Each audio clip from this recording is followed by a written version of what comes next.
and welcome to a new episode of the Game Informer Show. I'm Ben Hansen. I'm here with Andy McNamara. Hi, Ben. How you doing? Doing all right. Okay. It's the weirdest episode of the podcast in recorded history for Game Informer. Do you want to explain why, Andy? Game Informer, unfortunately, was informed yesterday that 7 members of our team were let go. Vital, important people to what we do. And so, we were extremely saddened. We spent yesterday, I always kind of like to say, I like to try to keep it as an Irish wake where we could try to celebrate the good things. Yeah. We went out with people here, but we had people spread out all over the world. Yeah. When it happened. We lost 7 key members to our team. Matt Burtz, Elise Havis, J.V. Gwaltney, Jeff Markiafava, Kyle Hilliard, Imran Khan. Suriel Vasquez. Suriel. God, yeah. It's just like it's been a rough 24 hours. I did not sleep well last night. I have been up early this morning trying to figure out what we're going to do and how we're going to do things.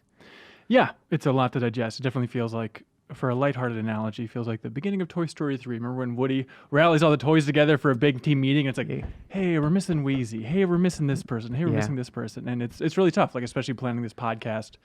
It's like, oh, we're planning on having this person on to talk about this person on to talk about this. It's like, okay, cross that off.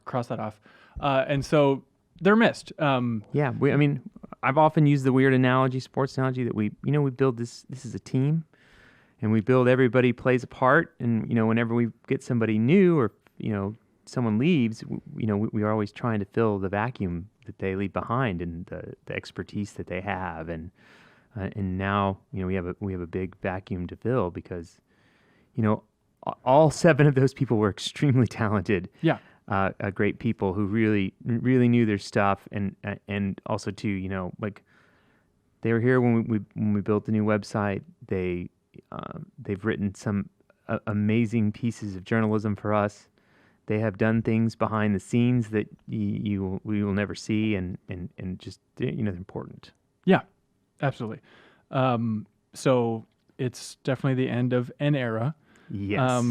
The podcast, we believe, will continue, but a lot of things are being discussed. Right? We don't know what shape a lot of things will take moving into the future. Yeah, we're definitely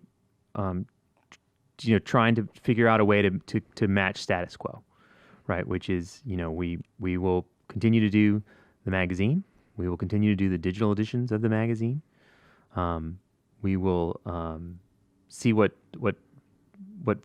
forces that kind of come to be from that. We have to really understand the challenges are. We're still planning, even today, cover stories that we're going out on. Things that we're going out to do. You yourself are out there doing those things. The outreach from readers has been amazing. Outreach from people within the industry, has been humbling. Yeah. Yeah, it's pretty wild. Especially the part that kills me is a lot of people saying like, "Hey, I know this is much harder for you than it is for us," but at the same time, I think that might be true because they're close personal friends of ours, but the entire point of a lot of Game Informer's content is to be the community's friend, right? We totally get it. The people that feel like they're losing a friend. Again, good news, they're still alive, and we'll see what we can do in the future. Yeah. But at the same time, it is for those people saying, like, I can't imagine what you're going through. It's like, I get it, because you're probably going through the same thing. Like, I've had big sites that I love in the past, and when they have a blow, it does feel like, when one up, some people left one up. It's like, I feel like I'm losing these voices, and they're dear friends of mine that I listen to talk about games for several hours a week. So we get it. I think our pain is a lot more alike than you'd think. Yeah, I would agree with that. And it's like, I think of it sometimes a little bit like people have left us over the years, and we're always sad when someone leaves, but they go on to do great things. Do you know what I mean? We've had so many people who've come through and gone on and killed it, right? And so, I think these people will all do the same because they are amazing. Yes, absolutely. As for viewers and listeners, we would love it if you sent in to podcastinginformer.com, the email address, just like your favorite memories of these 7 folks throughout Game Informer history, articles they've written, videos, podcasts, anything, and we'll see what we can do next week to try and celebrate them a little bit more. Yeah, for sure. Yeah, I think hopefully we'll get them in. Yeah, that's the Talk goal. to them. Yeah, Yes, you know what I yes, mean. Like I know we're by the way we're still close friends to them all, and so that's important to us. Yes, absolutely. Okay, Andy, do you want to clap out of here? Okay, sorry, that feels terrible. The clapping machine is taking the day off. Yeah. Okay. I'm out. Okay. Thank you. That's fine. Thank you. Take care, man. And now we have Ben Reeves Hello. and Andrew Reiner. Hey, man. This is an episode of the Game Informer Show. It's going to be bizarre, but we do have things to talk about. So we apologize for the transitions. We know that it's difficult. We hope to talk a little bit more in the email section. But hey, just to set up what we're actually talking about for this episode, Reeves, before your head explodes, which is the face that you're making right now. So talking about Gamescom news overall, Death Stranding, that'll be uplifting, huh? Yeah, can't wait. Astral Chain's coming out next week on the Nintendo Switch. Yeah. Okay, great. Joe, I think, is going to come in and talk about Oninaki. And then Leo, you want to talk about the Rainbow Six Major? Sure. Okay, great. Happy to have you here, Leo. And then Pokémon World Championships, we'll talk about that. That'll be bizarre. Community emails, then back half of the show, we have an interview. This is bizarre as well. We recorded this on Monday. So it's an interview with Richard Garfield and Ken Jennings. Huh. It's an odd pair. So That Jeopardy guy. That's cool, though. Yeah, so Ken Jennings is, he still has the record, right, for the biggest Jeopardy winner of all time, Yeah, like the biggest I believe streak so. and all that stuff. So he's teaming up with Richard Garfield, who created, Netrunner, Magic the Gathering, Awesome.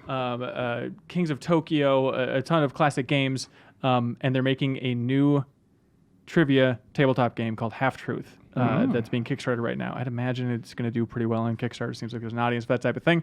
And so we talk about their history, why they're making a trivia game, the current state of trivia games overall, what they think the hook is, but also just talk to them about like their favorite games overall. And it's surprising. Like Richard Garfield's pedigree in gaming and the games that he really loves playing, I did not see coming, considering he's into tabletop games.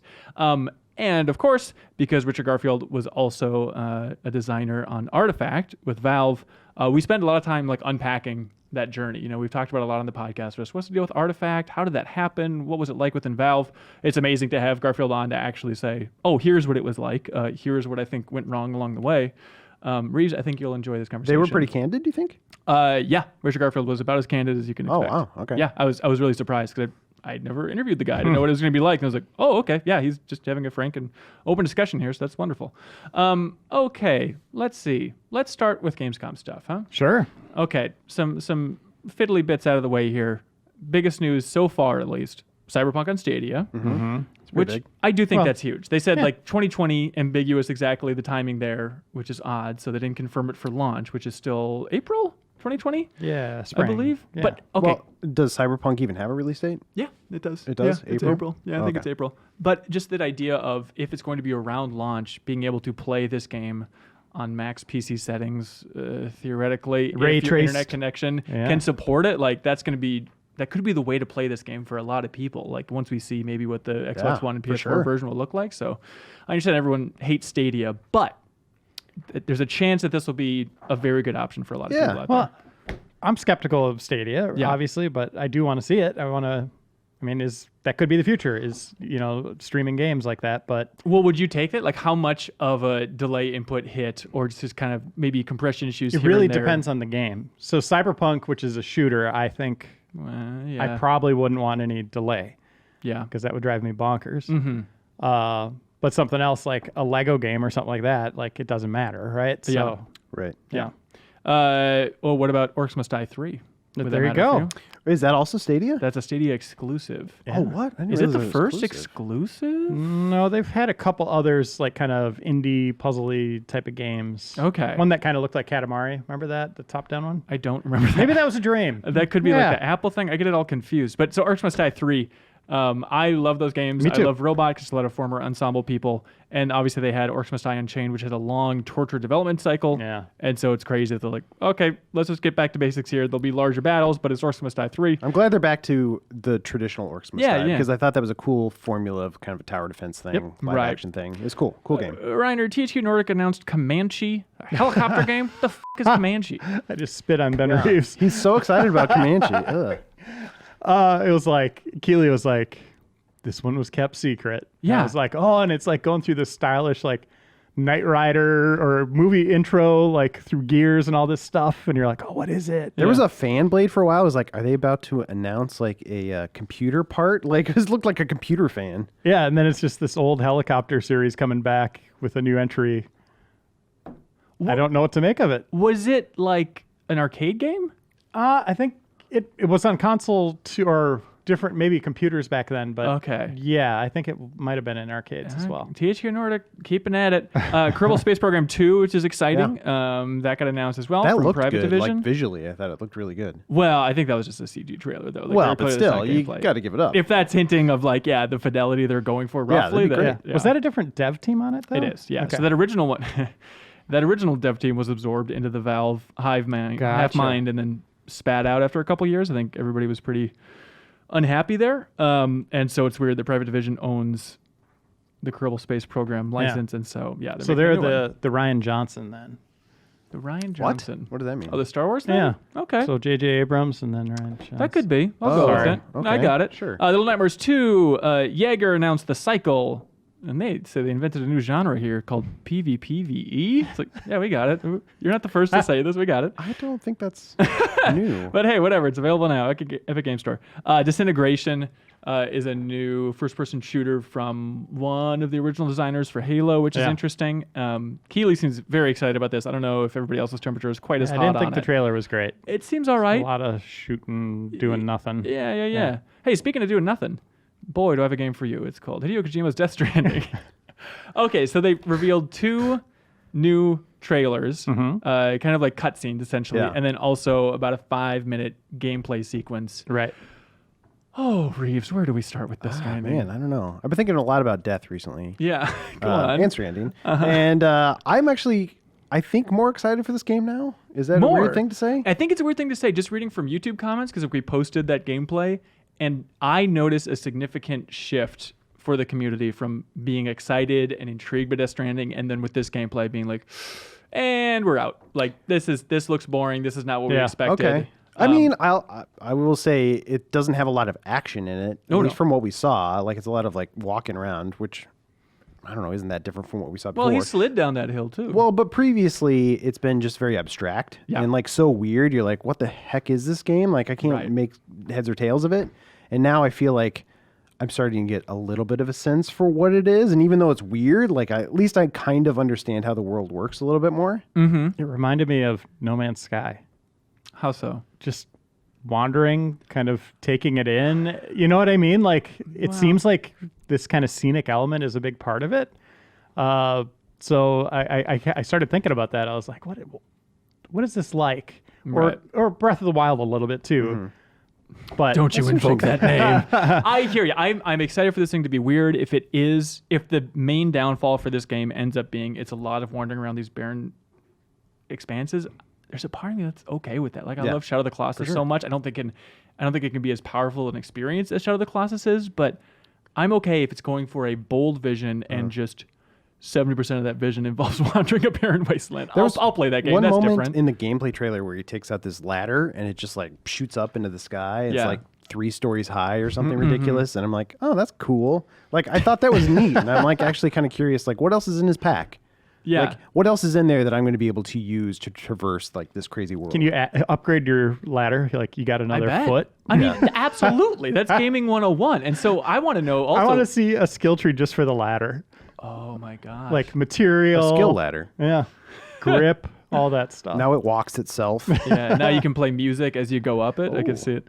But I want to know too what it looks like if you try to put that ladder on some uneven surface. Like, I want to see more of the jank of that game. Yeah. And there's just like little beats in that gameplay video where it's like, aha, I get it. Like, seriously, it's listening to Norman Reedus doing the breathing as like the Sam character is running, and it's like this looped breathing sound. And I'm like, okay, budget coming through. Got it. Even like some of the animations of him like falling, like, all right, we're not talking like the top tier of gaming animation. Right. This game would be an achievement if it was on the same engine and it was made by the same Kojima Productions that made Metal Gear Solid 5. Like 4 years to make a new IP is pretty wild. You combine 4 years, new IP, new studio, new engine, new publisher. It's insane this thing is coming out this fast. I mean, it can't be that long, right? I mean, it has to be kind of a shorter experience, I would guess. You would have no idea. Yeah, it's so confusing. But they did say it was open world. Yeah, that's true. I kind of feel bad for Kojima. I mean, he's made some of the greatest games of all time, like hands down. But in debuting Death Stranding and not really giving you an idea of what you're talking about, you're saying it's like very abstract and you just don't know what to latch onto. I think now that we actually have something, we're micro-analyzing it and just like, okay, what am I actually doing? Right? And he's teasing things, little things here and there, but he still doesn't want to show us what it really is yet. There's a trailer ago, or I don't remember where it debuted, but they actually had some like stealth sequences going on that looked like Metal Gear Solid 5. Right. And that could be, one sequence. Who knows what percentage of the game that's going to be and stuff. But it was frustrating to have Hideo Kojima come on stage, which, by the way, Keeley was fawning. Like, I know it's become a parody of itself at this point, but having Keeley screaming, "Get on your feet, people!" when Hideo Kojima's walking out, and then revealing that Jeff Keighley is, in fact, a character in the game called Ludin's Fan. And he's like doing like cheers and stuff. It's like, oh boy, this has gone off some sort of rails. But it was frustrating seeing Kojima get up and just repeatedly say, like, I can't get too much into it. I can't really explain it, but you're going to be going from the East Coast to the West Coast, like piecing the country back together. Huh. You know, just like the that seems like it'll be big. Yes. But that environment, it's like largely the same environment that we've seen of kind of like the grassy, rocky area. And so how many of those types of environments could they even make? What part of the U.S. is that? Come on. Does that look like any part of the U.S. you've been to? Yeah, South America. Yeah. Ireland? Ireland, USA. Look, it's a post-apocalyptic world. It's crazy. It's Greenland. Like, we're going to buy them, so that's smart. Sure. Yeah, forward thinking. We'll just move them over. Yeah. The easternmost coast of the United States, Greenland. But then I'm still excited for this game. Still my most anticipated game of the year. But at the same time, I also had another twinge watching the trailer with Del Toro's character, where it's a big exposition sequence where he's explaining like what's going on with the baby and the tank and how you need to recharge it every once in a while. Also, we learned that you need to cradle it every once in a while if it gets upset with the DualShock, which is a very Kojima thing, sure, which is odd to say, but you know what I mean. But like during that, just 2-minute, 3-minute exposition sequence, it's like, oh, that's right. This is what it's actually going to be like to play the game. This is the Kojima dialogue that I haven't maybe thought about. I had to sit down and hold my head in my hands for a minute after that scene. I was like, what is happening? The world's spinning?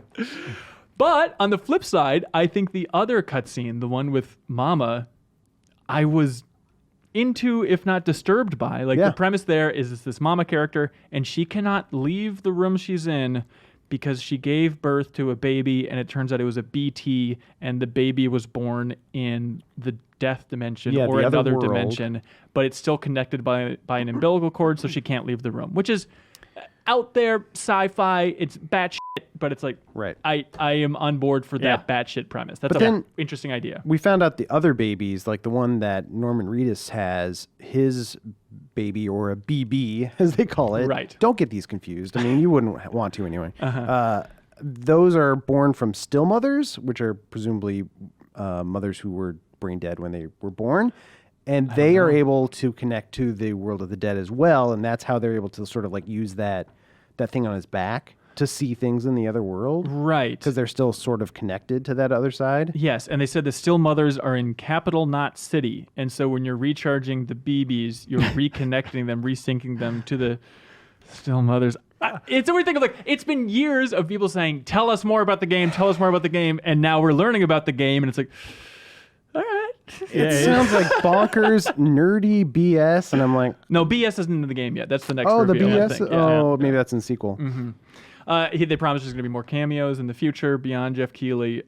Who else is he friends with? Well, I saw like Wario64 tweeting like basically every photo that Kojima has taken in the last couple of years, every selfie. And there's stuff where it's like Sakurai from Smash Brothers. Like he toured the studio a while ago. It's like, okay. Reiner, do you want to make an announcement?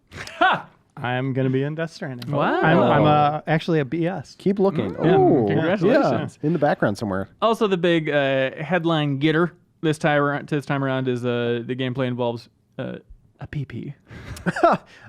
That's right. I forgot about that. I don't know how I could forget about it, but and it's like he's sleeping, and you see like the attention to detail where he's adjusting his straps, and you're like, okay, they're really going for it.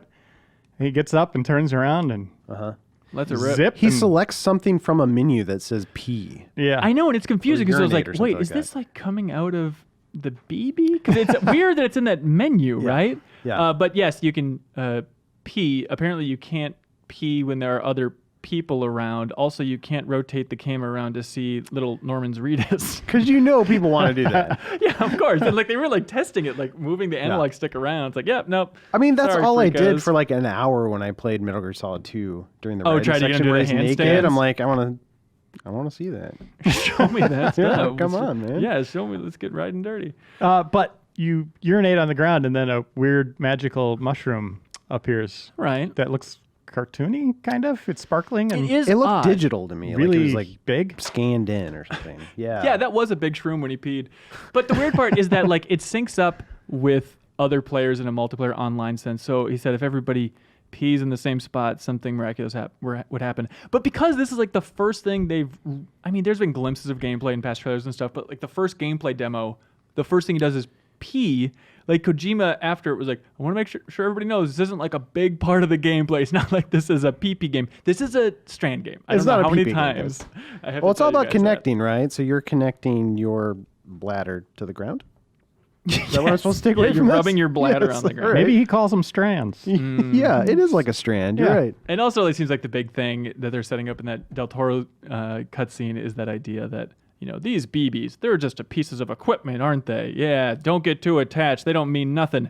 And it's like, okay, so He that's like going calls to them be... technology or something, doesn't he? Right, It's and then weird. Sam, you'd never guess, starts to have a bond with this little BB. And so that'll be What? throughout the course of the game, I'd imagine.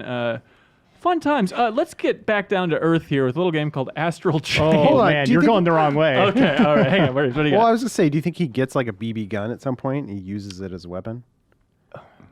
I wouldn't put it past Kojima A to go for that. BBBB. Well, gun. would Kojima know that pun? Yeah. So that's maybe a good if someone mentions it and then it can get roped in, But but I I don't know wouldn't- if that would translate. I wouldn't be surprised if he doesn't like try to weaponize it somehow. Which actually, I think these BBs are getting weaponized. yeah, absolutely. he did say that the urine was actually could be used as a weapon somehow. Yeah. Which It's an important lesson. all about out the there. is pee. true to life, if you ask me. Reiner, Astral Chain. Yeah.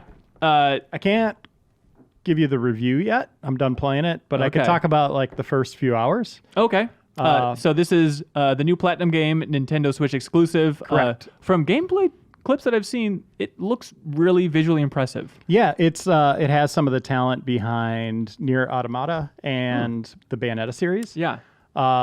And it's exactly what you would expect from Platinum in being another what we call stylish action game. But at the same time, it's not. So stylish action, the thing they're doing that's unique here is, yes, you're controlling a character and you could do these fluid aerial combos and all that stuff. A lot of flash and flare going on. But at the same time, you're controlling a second character, which is a tamed enemy called a Chimera. And when it's tamed, it's called a Legion. So the Chimera are the bad guys. You can't tame everyone you see in the environment. There's only 5 total in the game. They're kind of bosses that you come across. You fight them, and then you tame them. But it's really cool in that you have your character on the left analog stick and then the Legion on the right. So a lot of games that do this kind of dual analog or dual character support play up how confusing it could be to control both at once. Sometimes they'll go the wrong way when you're pushing it. They try to do puzzles based on that Like stuff. a Brothers thing. Yeah. So Astral Chain doesn't really fall into that category. AI will help you kind of move the Legion along at times. The Legion will auto attack. But when you really need the Legion's help, it'll be like, okay, there's a big enemy here. I want to pin him down to the ground. And since the Legion's on a chain, your Astral Chain, you can send it out with the right analog stick around the enemy.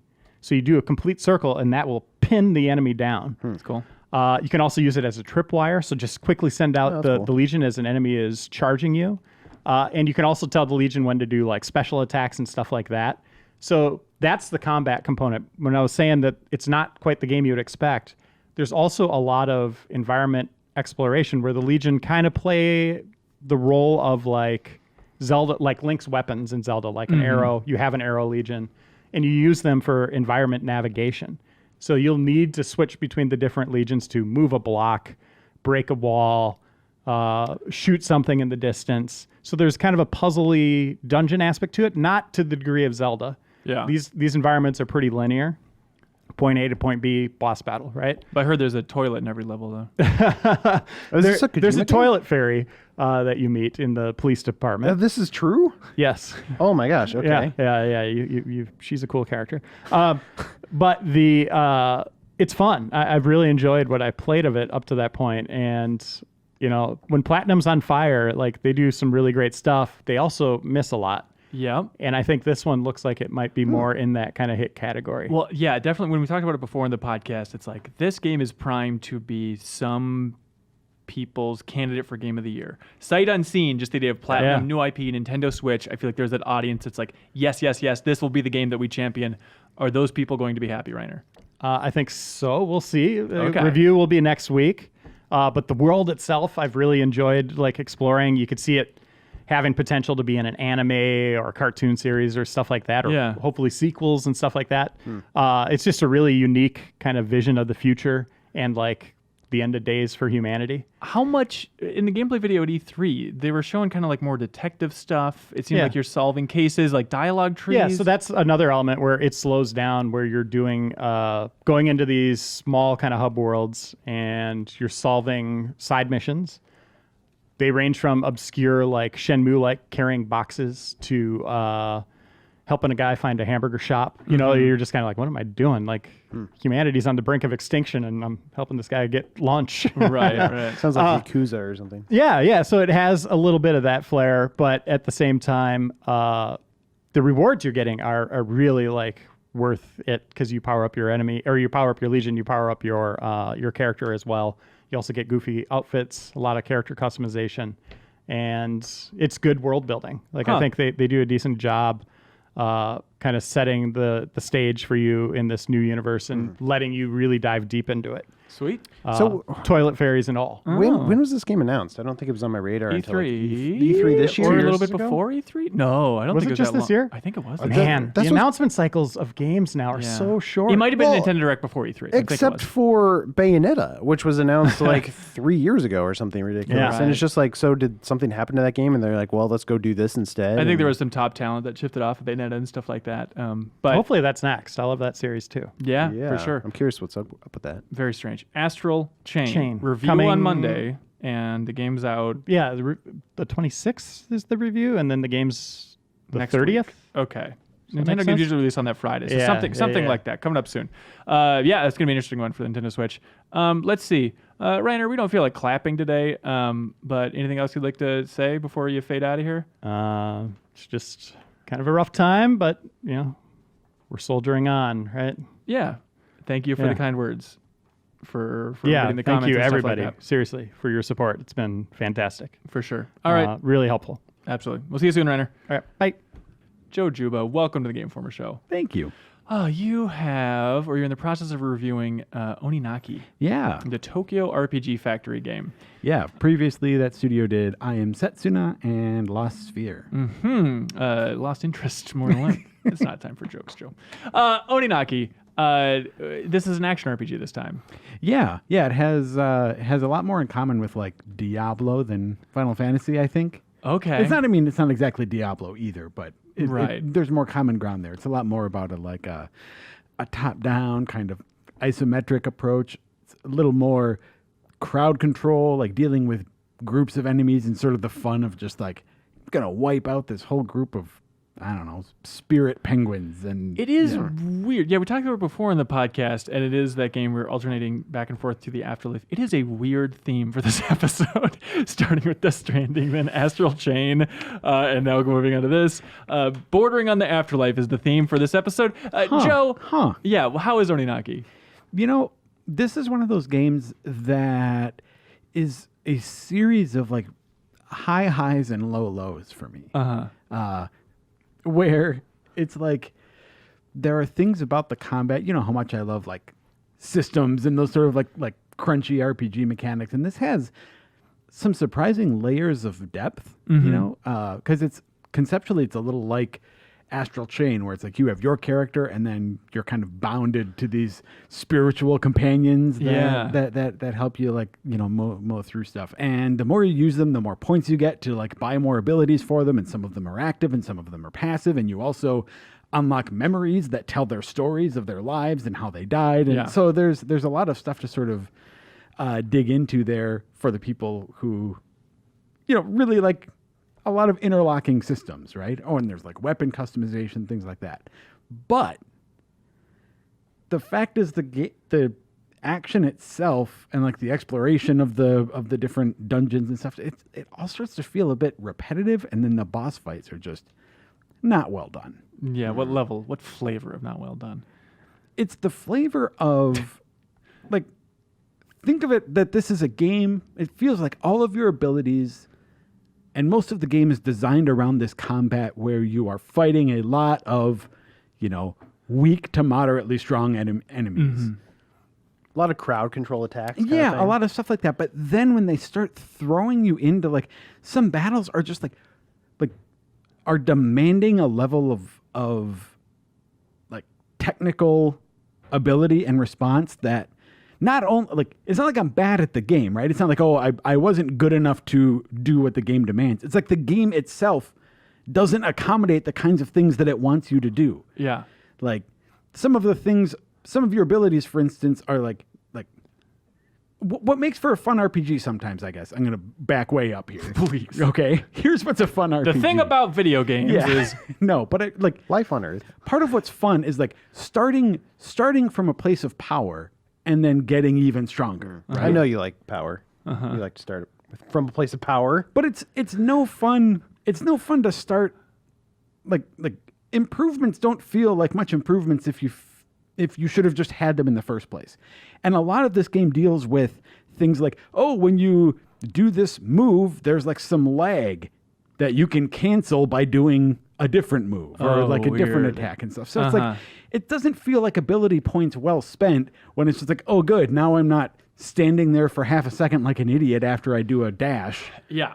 It just doesn't feel like you should... That delay should have been there in the first place. You know? So some of these boss fights end up just being frustrating because they aren't built for the kind of combat that the game generally wants you to do. Yeah. So your review isn't quite done yet.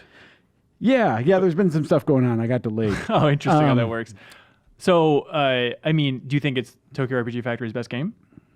Do you like it more than I have Setsuna?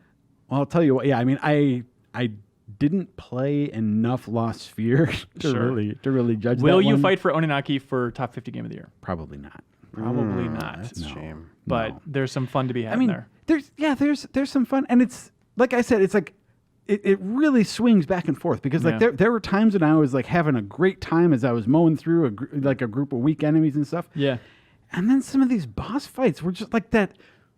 I'm not actually someone who like throws a controller across the room, right? But it was that kind of anger where you just feel like cheated and frustrated in a way that just isn't your fault. Right. And that just isn't fun. Seems like early on it's pretty good though, because I remember walking up to your desk when you first started it, and I was like, "Hey, are you liking this?" You're like, yeah, actually, you seemed really positive on it in a way that you're not anymore. I was way positive on it for maybe the first 10 hours or so. Wow, okay. And then some of these problems, some of that repetition, some of those boss fights started to rear their head, and it's just like, I can see how this game would demo really well and have people really excited for it, and I can see how if you play it for the first few hours you'd be like, what?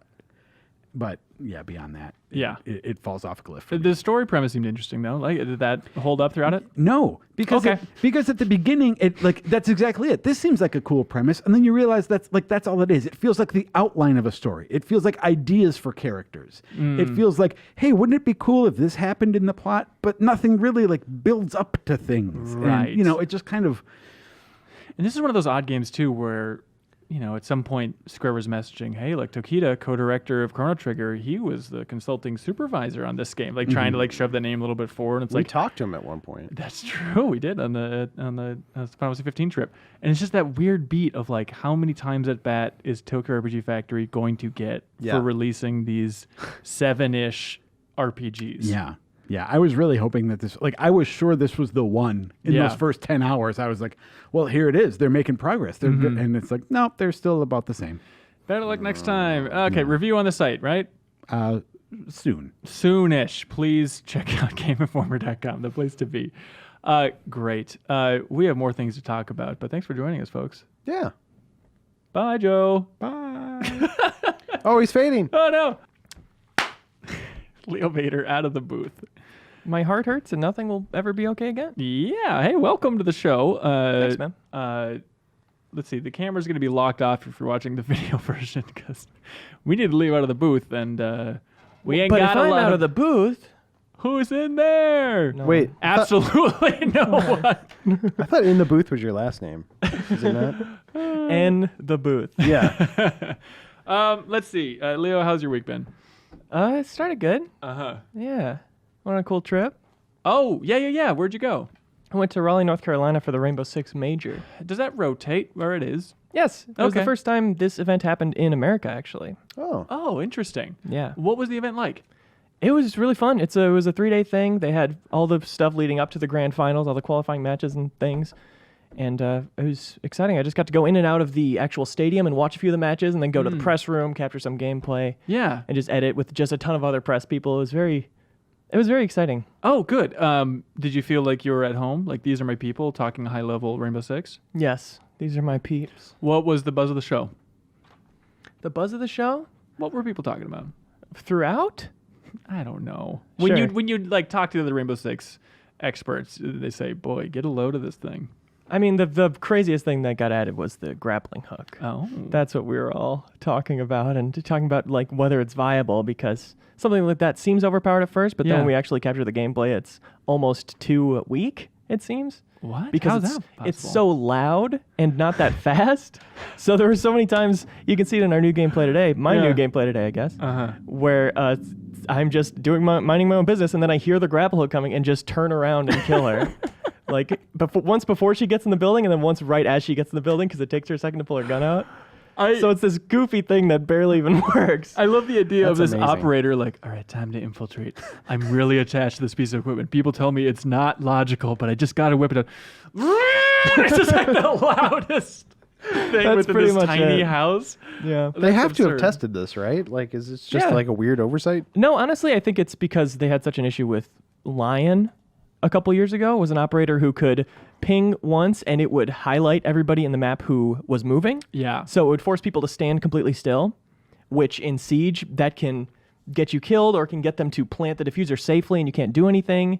So it's like super overpowered at no cost. And that hit the community really hard. And we're still, as a group, worried that they're going to introduce another operator like that that'll just break the game until they can do something about him, which with wow. Lion, it took a long time. Oh, So I interesting. think they're erring on the side of being underpowered, which I appreciate. But I Yeah. do hope they kind of balance her out a little bit. Oh, Somebody will nice. figure out a workaround for this, I'm sure, too. Like, just make it like work. Yeah. I mean, I'm very curious to see. It's just hit the test server, so more people do have their hands on it. And I'm Oh, curious cool. if it'll act differently there. What was the highlight of the show for you? Was there a moment that was the most fun? I met Macy J, who's a big YouTuber. I watch all the time. Seen just about all his YouTube videos on Siege. Lots of tips videos, lots of fun clips. I just got to tell him how much I appreciated his stuff. And he was very kind, very, very genuine thank yous. Really? Like deep handshake? Yeah. Eye contact? Yeah. What, hug?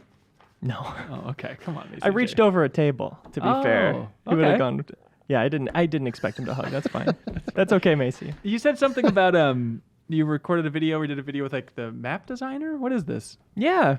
I went through all the maps with some friends and just took pictures of weird little props and pieces of art and just asked them about them. So some funny stuff, some legitimately interesting insight and trivia. Oh, cool. And the video will be up on GameInformer.com at some point? At some point. Been Okay. pretty busy. A lot of staring at the wall, staring at the floor, staring at the ceiling. Staring at your eyelids, staring at things rolling down your cheeks. Yep, staring at the inside of my hand. It's been cool. Everyone's having a ball of a time here. Let's see. Well, that's exciting. You know what I did this last weekend? Had a ball? I had a ball, a Pokeball, that is. I had a very wonderful trip with, what is this? Oh, yeah, Suriel Vasquez and we went to Washington, D.C. To check out the Pokemon World Championships. It was this weird thing where we got that invite and it was like, well, I don't know what that's going to be like, but the idea of going to D.C. and learning about Pokemon and, high-level play sounds like a hoot. And it was. We had a lot of fun. It was a bizarre show because it was like a lot more family oriented than I expected, a lot more international, which I guess is the World Championships you'd expect, but it's still just wild because it's just families from all around the world and a lot of parents like trying to coach their kids because they have like a juniors division where it's little freaking babies. There's like 6-year-olds out there competing in the TCG and the video game and stuff, but the way that they're displayed like on the stage, it's just like this bizarre production, right? Because it's like all the eyeballs, all the attention are focused on these kids. And in the back of my mind, it's like, these kids are good at the game, but all these adults are probably judging them on a level that they don't even realize. And so it's just this surreal thing where I tweeted about it and somebody came up with a very good comparison of it feels like a Little League championship on ESPN. I watched that in a sports bar in Raleigh. I was watching the Little League World Series. Oh, really? Yeah. And how did you feel? Did you feel bad for the kids at all, or is it all fun? It was very fun. Okay. They were all like 12, and they had little facts that popped up in the lower third for them, which was a lot of their favorite baseball team or whatever. But one of them just said dream job, marine biologist. This kid doesn't even want to play baseball professionally. He's just good at it. I love it. George Costanza is going to hit a ball into a whale's blowhole, I believe. So do you think these kids were like coached by their parents? Like, here's how you act when you're on camera, that kind of thing? So. Okay. What? Yeah. So one of the parents I heard like coach the kid before he went out there, and he just like gets in the kid's ear and he goes, "Play slow, play smart." And then like pushes the kid out there. It's like, what a weird thing. So wait, you were that close to the kids? But like, just like walking through the crowd. It's because there's games all over the place. There's just rows and rows of tables of people playing TCG and the video game and all this stuff. 3, 2, 1, win my love. Exactly.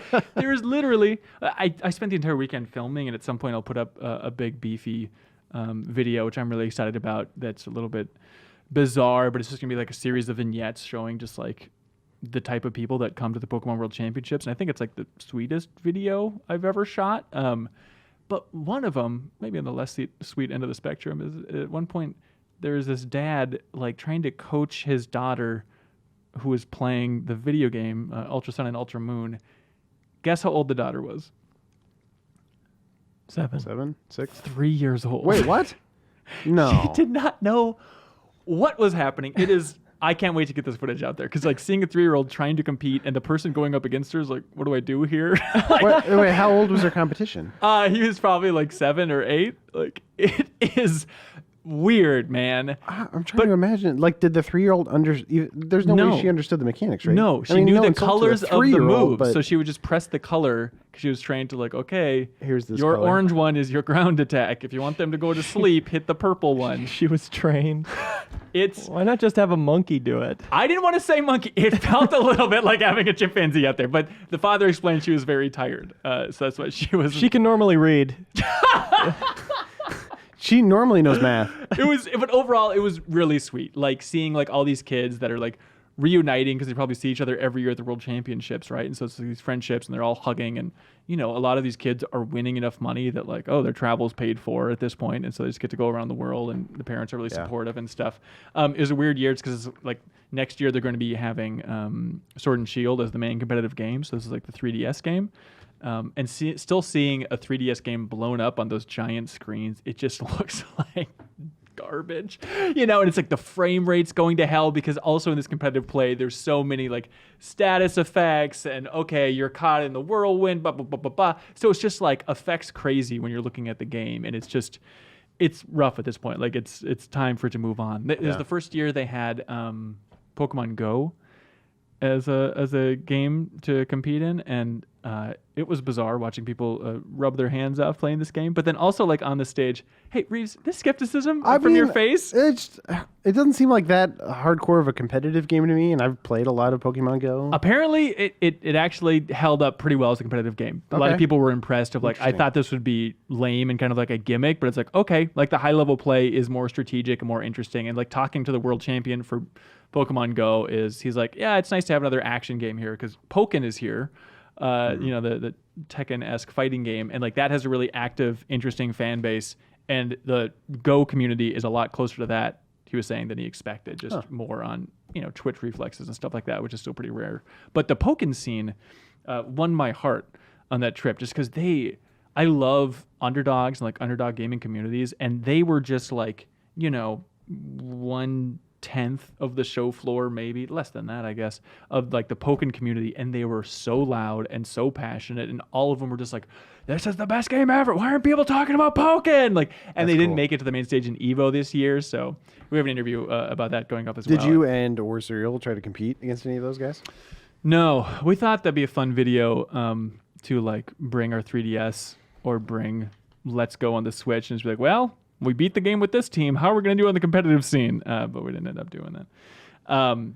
Let's see. Other stuff for Pokemon Go is interesting. Like some of the developers from Game Freak went up on stage, like Masuda and Morimoto and stuff went up there and played. And Masuda got knocked out almost immediately. But like everyone was just so happy to see him. And he was playing in a fun way where apparently he has like his Psyduck that he transferred over to Pokemon Go. And so it's like just this oddball choice and stuff. Obviously the big discussion about Pokemon Sword and Shield that the community is passionate about is the national dex not having every Pokemon carry forward into Sword and Shield. And so tried talking to a couple high-level players about that, and they were surprisingly okay with it.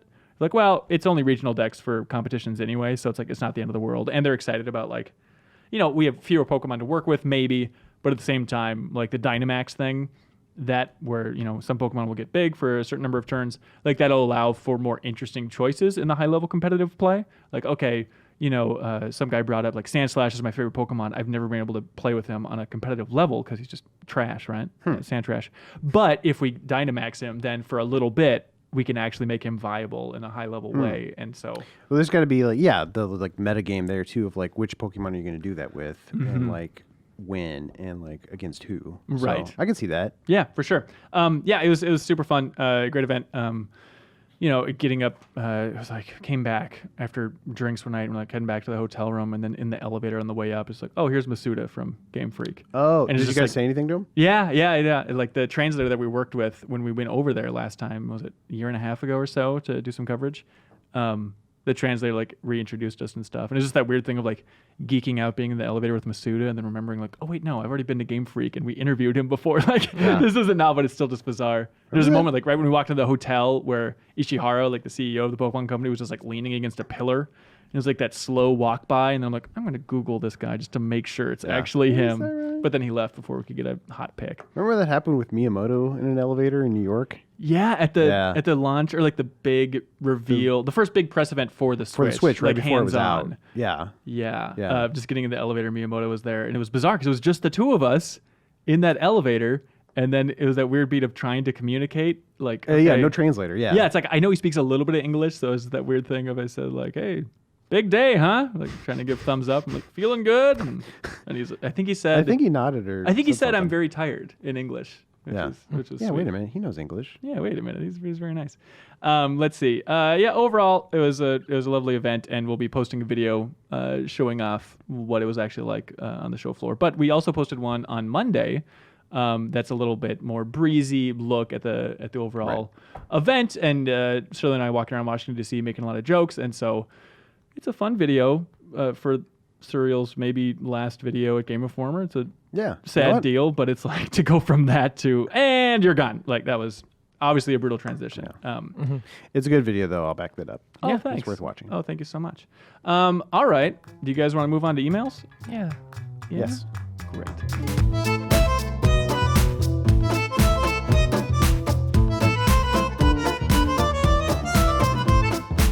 And welcome back to the Game Informer Show. We have Leo Vader. Hey man, my heart hurts and nothing will ever be okay again. Okay, cool. Welcome. Out of the booth. So locked off camera once again. There seems to be a flurry of ghosts inside the control room at this point. We have Ben Reeves. Hello. And then we have Joe Juba. Hello. And we have a lot of emails that people sent to the podcast at GameInformer.com. First of all, there were a lot of very, very sweet well wishes and other emotions running through that inbox. And so read them all. really appreciate all of them. We're not going to read them all off. It'd be a lot. That is what keeps people going. These kind words mean more than you could ever know. That's true. But we do want to emphasize again that if you have a favorite memory from Imran Khan, Suriel Vasquez, Kyle Hilliard's, Jeff Markifava's, JV Gwaltney's, Elise Favis, or Matt Burtz's run here at Game Informer, please send that into podcast@gameinformer.com, and we'll try and do something fun next week. Also, just podcast in general. About halfway through this episode, I was like, "Was this a mistake? Was this a mistake to record this podcast this week?" Because it is impossible on multiple fronts, right? And so, in the future, I think things will be evolving, changing a little bit.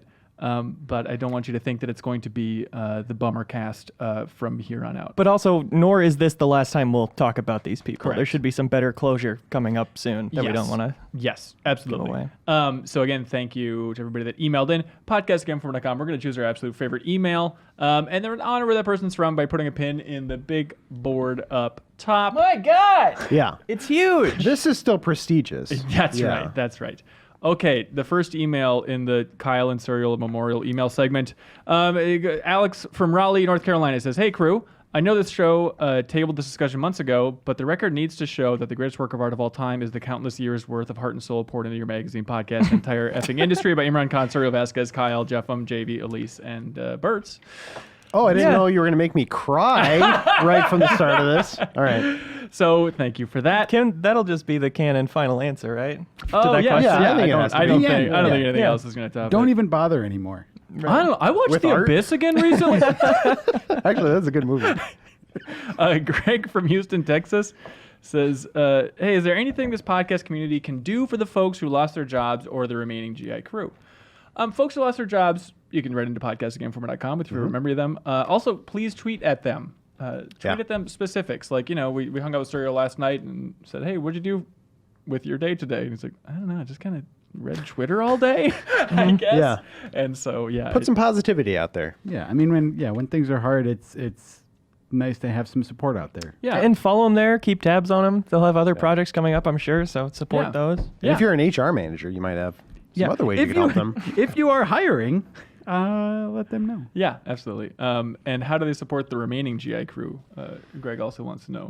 This one's trickier. I meant time travel. Yeah.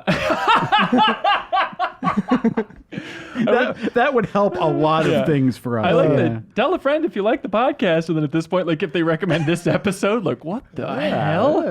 Is this the standard affair? This is going to be the like when people look back on the GI show in years and they come up with their own like machete order in which to watch all episodes, this is going to be like, watch this one last. Yeah. This is not the one. Or just don't watch it. Just machete that out of the order. It's the episode 1 of the podcast. Yeah. That's what we're going for. Yeah, Yeah. absolutely. Okay. So hello, no one. I mean, I don't know. I mean, we appreciate you watching and reading our stuff. And I think sharing that stuff still helps us. Yes, absolutely. Just to answer the question. Absolutely. Okay. Get a load of this. Jerry from Gilbert, Arizona says, "Hey, I'd love to hear your thoughts on Sony acquiring Insomniac." I don't know. Sorry, I don't know why this one gets me. It's just such a weird transition. Okay. Seems like this one has been a long time coming, but still seems like a big get. Sorry, I don't care. What is happening? I thought I really cared about Are you this. cracking? I'm okay. Anyways, what do you guys think about Sony buying Insomniac? Well, I've been thinking about it a lot. I've really been weighing the ups and downs of this, and everyone here thought it happened already. Next question. Yeah, I guess that Hard Times or whatever tweeted that out. Yeah, it's a huge deal. Told you this episode was This is the episode where we take all of your questions seriously.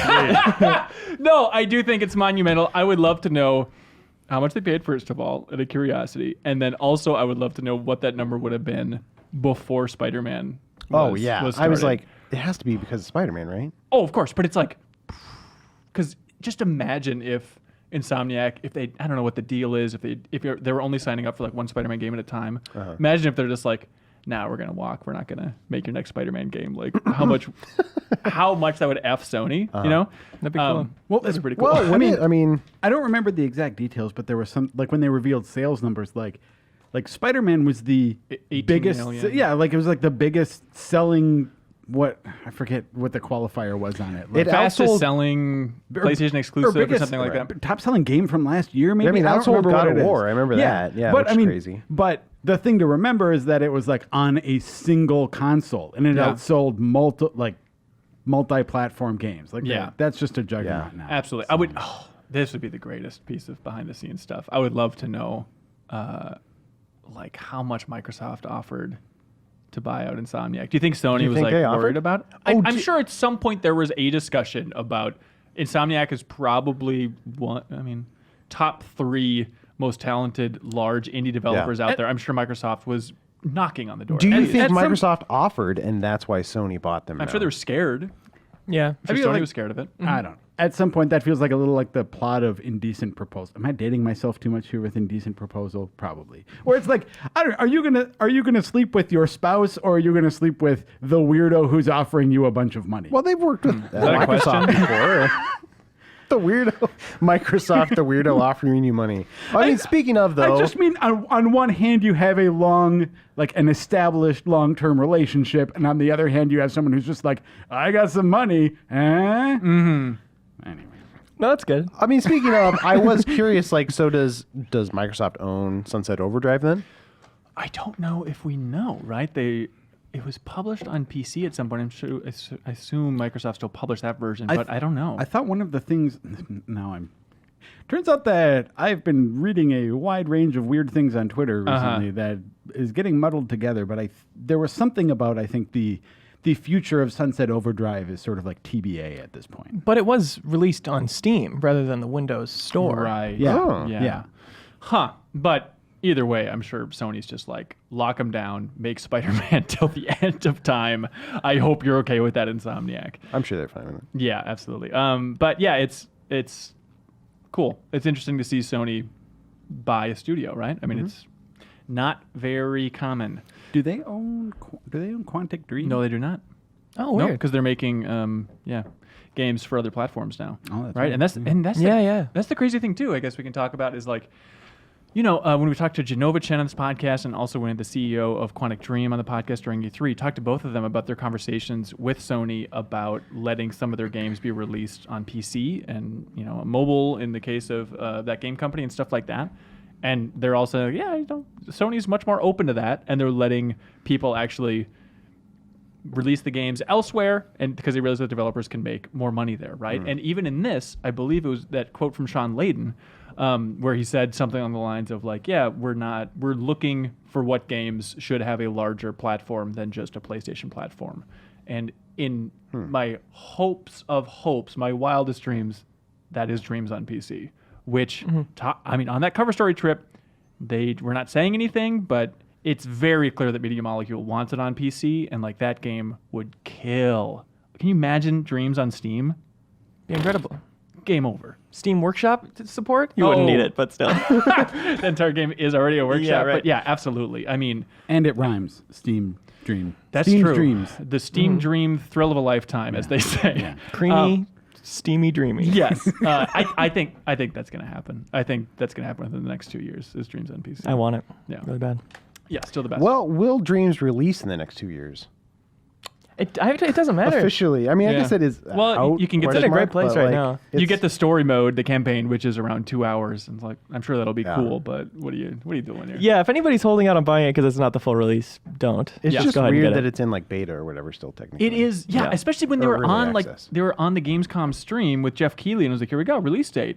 And there's like, no, it's just the creative director being like, thank you for the award, best Sony exclusive. Wahoo, we're making fun stuff. It's like, great, but like, when is that game going to get the push that it deserves? Because we Yeah. already reviewed it, Jeff Markiafava's That's review. right, God bless his Yeah. heart. Gave it a 9.5. And we love it. And it feels like at some point we need to all shine the spotlight back on that thing and be like, hey, everybody, no, seriously, this game is really worth buying. And I guess that is whenever it goes 1.0. Yeah. Just to clarify too, for anybody who's listening, Quantic Dream did not make Dreams. Yeah, true. Yeah, I felt there was a weird transition there where you're like, oh, we're talking about Media Molecule now. When we were Richard Quantic Dream. Yeah, that's good. Thanks for thinking of the You know, people, Reeves. No, hey, that's good. There's people listening who are like, wait a minute, do they make right, that game? right, Wait, right. who made Spider-Man then?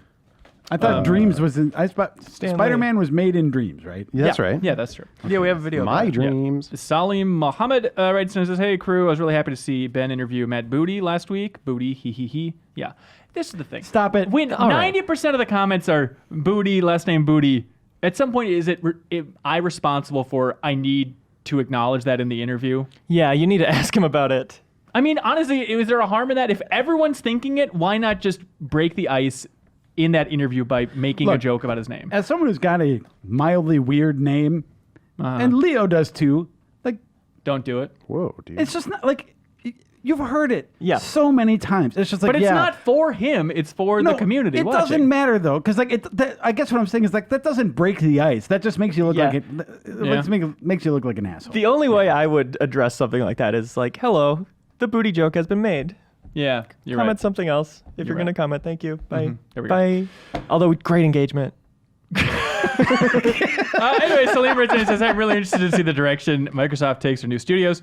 The part where the interview mentioned whether or not certain studios would continue to develop for rival platforms is rather interesting. However, I think your colleagues at other gaming sites misunderstood what Matt Booty was saying. As they posted articles about that particular segment, it was made to seem as if Microsoft was going third-party sometime in the near future. Was he not simply saying that only unique cases like Minecraft would have them putting games on PlayStation? Yeah, I noticed other sites when they're picking up the quotes from that interview, it's like, oh, I don't think that's quite what he was saying. Yeah, my read was very much, and Reeves, I think you listened to it as well, right? But my read is him saying it's a case-by-case basis. Some games like Halo, Forza, and Outer Worlds 2, which is interesting to hear him talk about, right? He's saying that those are going to be Xbox exclusives, but other games like Double Fine's games, after Psychonauts 2, it could be game on. Yeah. It's just, But Microsoft exclusives, right? PC and Xbox. Well, they're not going to- No, he's saying that They Double could Fine go to the could PlayStation? could release PlayStation Even? games after Psychonauts 2. But I mean, like Outer Worlds 2, when you say Xbox exclusive, do you mean that? Oh, I guess Microsoft exclusive. Yeah. Okay. Yeah, that's a better way to frame that. Yeah. Just want to make sure. I don't know For why my that's sake. confusing. Oh boy. Victor from Grand Rapids, Michigan says, "Hello. Is it strange that comic books are still seen as niche and nerdy, especially when a comic book film is literally the highest-grossing film of all time?" Ben Reeves, the floor is yours, sir. Oh, okay. So it's nerdy in the sense that like the physical comic book, like if you see somebody reading a comic book, that's nerdy. But like comic book material, like Marvel is not nerdy anymore. I don't think, right? Like the characters aren't nerdy to like Spider-Man or like the Marvel Cinematic Universe. But I think there's something interesting with this question because it's true. Like Reeves, you're a noble human being. But if I saw you, how old are you, sir? I'm 34. Is that true? No, I should have come up with something more ridiculous. Give or take 5 years. I'm 34. Okay, whatever. I'm You're almost 40. Almost 40. If I saw you in a park, legs crossed, the shortest shorts on earth, and you're reading, Uncanny X-Men issue 480, I would think like, well, that's a pretty dorky thing to do in public, Yeah, Even though exactly. like I've read comic books, I like comic books, but why is there still that stigma attached even after all the success for the properties? I think because there hasn't been a conversion backwards, because people like the characters and like the material now, but they still don't like like reading comics. Like nobody, there's probably some people, but not a lot of people have gone from movies to the comic books. I don't think, right? That's got to be it. I mean, I know it's like, oh, I'm an exception. I've read a couple. I read Infinity War or Infinity Gauntlet or whatever before the movie came out. But yeah, I think you're right. Do you think Marvel must be pushing for that hard, right? I just don't know where. Would think they'd be pushing it harder, but yeah, I mean, there's still that sort of stigma because like the hardcore are really like, it's such a like small fan base that it's all hardcore people, and those kind of people, I don't know, not to offend anybody, but like sometimes they're a little abrasive about things or like really kind of socially awkward, and like that makes it harder. Hey, I'm one of them. Like, and I understand my people. I think there's something to be said for just like the depth of investment that's required for some of those things too, and like just the amount of information you need to keep straight. Because like, I mean, whether you're talking about superhero comics, whether you're talking about The Walking Dead, whether you're talking about the Game of Thrones, the Game of Thrones. Oh, I've heard of them. They all have a sort of accessible mainstream avenue that people can get pulled into. That it's it's okay to be super into the show Game of Thrones, but then if you start like going down the Baratheon family tree, then you're a nerd. Yeah. You know? Or it's one thing to talk about like, hey, what that thing that Thanos did in Infinity War was really awesome versus like, well, actually in the 1980s run of the Avengers, blah blah blah. You know, it's like I think that's where the difference is like one of them sort of starts from a clean slate and doesn't carry all of this like depth and baggage and kind of like gatekeepy just stuff. Just a cave that you could really wander into and get lost. Yeah. I think that's it. It's like people like nerdy things now, but people are still annoyed by the nerds, you know, who like obsess over like fine details and want to point out like actually this fact is like you said it wrong. You know? Otherwise known as art people. Exactly. This office. What the smack? Smack from Lake Missouri. Yep. Okay, cool. Writes in. Hang on. You read this one. I'm gonna double. Did you check. handwrite it might that? be How is Mississippi, that? actually. MS. Oh, okay. Hang on, let me check. Hey, all. So I just got done exercising in 95-degree weather and humidity. In Mississippi, of course. It sucked. My question for you fellas is, what game has had such realistic or visceral weather effects that you could almost feel it? Recently, for me, I could feel what Arthur Morgan was going through when hanging around the hellish swamps in fictional Louisiana, since that's basically my backyard. Love y'all. Keep up the good work. Blah, blah. He literally wrote blah, blah for the record. Huh? Yeah, that sounded rude, huh? That's on there. We take your questions seriously. My answer would have been Red Dead. Yeah, It's the best weather either. And you really do feel it. How many hours have you put into Red Dead Online? About 300 now. 300 hours! That's a lot. Insanity. Still a great time? Yeah, it's like Westworld without all that sex stuff. Were you disappointed that not like the sex was missing, but there wasn't like more romance in it? Like you couldn't like romance somebody? What? In online? What are you talking about? I just meant in Red Dead in general. Oh. There was some In life, romance there, which is it I hard found. to romance people. Well, I think it's also tough. I mean, Arthur Morgan as a character is not like, I have a new lease on life and it's smooch in your face. Like, there's no like happy ending where he finds some lady and rides off into the sunset. There is a big romantic subplot. Yeah, exactly. Yeah. But I'm saying, Which I found affecting. yes, but how do you, I don't know. I guess, can you still gamify a tragic relationship within a game like that? Is that what you're going for, Reeves? Yeah, I don't know if there's just like there was. You're right that there was the one romantic subplot, but there wasn't any like player choice involved in that in terms of like, hey, can I pursue somebody or have like this romantic interest? There mean, is there just the case of doing it or not doing it, doing those missions or not seeking And them out. I did not. And like, I saw that and I was so like, you had a if I'm choice. role playing as Arthur, like, I got a lot on my plate. Like, I respect you, lady, but not going to happen. I beat How it can you with do that, you monster? Thank you. You just leave quests unfinished? Oh, hell. I missed like the That's like second skipping a chapter in a book. It's like, nah, No, I'll I was pick it up trying to from roleplay context. as Arthur, and it's like, yeah, man, like I'm trying to put out 6 fires. Dutch is up my a-hole. I don't got time to go on your train. I mean, that seems like the way to play it, honestly. Like you kind of had to enjoy that. To enjoy that game, you had to play it like as if you were him, right? Yes. And immerse yourself in that world. Right. Exactly. Thank you, Reeves. That's right. You Hey, get my bag. another real answer to that question real Oh, quick. yeah. It's kind of weather, but also kind of water effects. AC Odyssey looks real good. Like when you're on the ship, sometimes a storm comes and those waves are just like real big and cool. Yeah. Anyway. We're all turning into Arthur Morgan again. Real big. I'm thinking like water too, and this is barely related, but I love in the Tomb Raider reboot trilogy, as they say. I think it's in the first one though. Like when Lara Croft first goes into water, she's like, "Ah, it's cold, it's cold." Like, I think they do this in Uncharted 4 as well, but I'm such a sucker for that detail. Like, yeah, why does it take until what 2016, whenever that first reboot came out for like 13? 13? Yeah, you're right. For a character to comment on like, "Oh yeah, this is what I'm feeling like right now." It's just so rare for a character to actually convey that. I was going to bring up Uncharted as well, just because I know people complain about that intro where they're on the boat for different reasons. But the scene where he just falls in the water, like I thought they had some cool camera cuts there, and the water looked really good. and the sound And the storm. camera going in Yeah. the water. Yeah.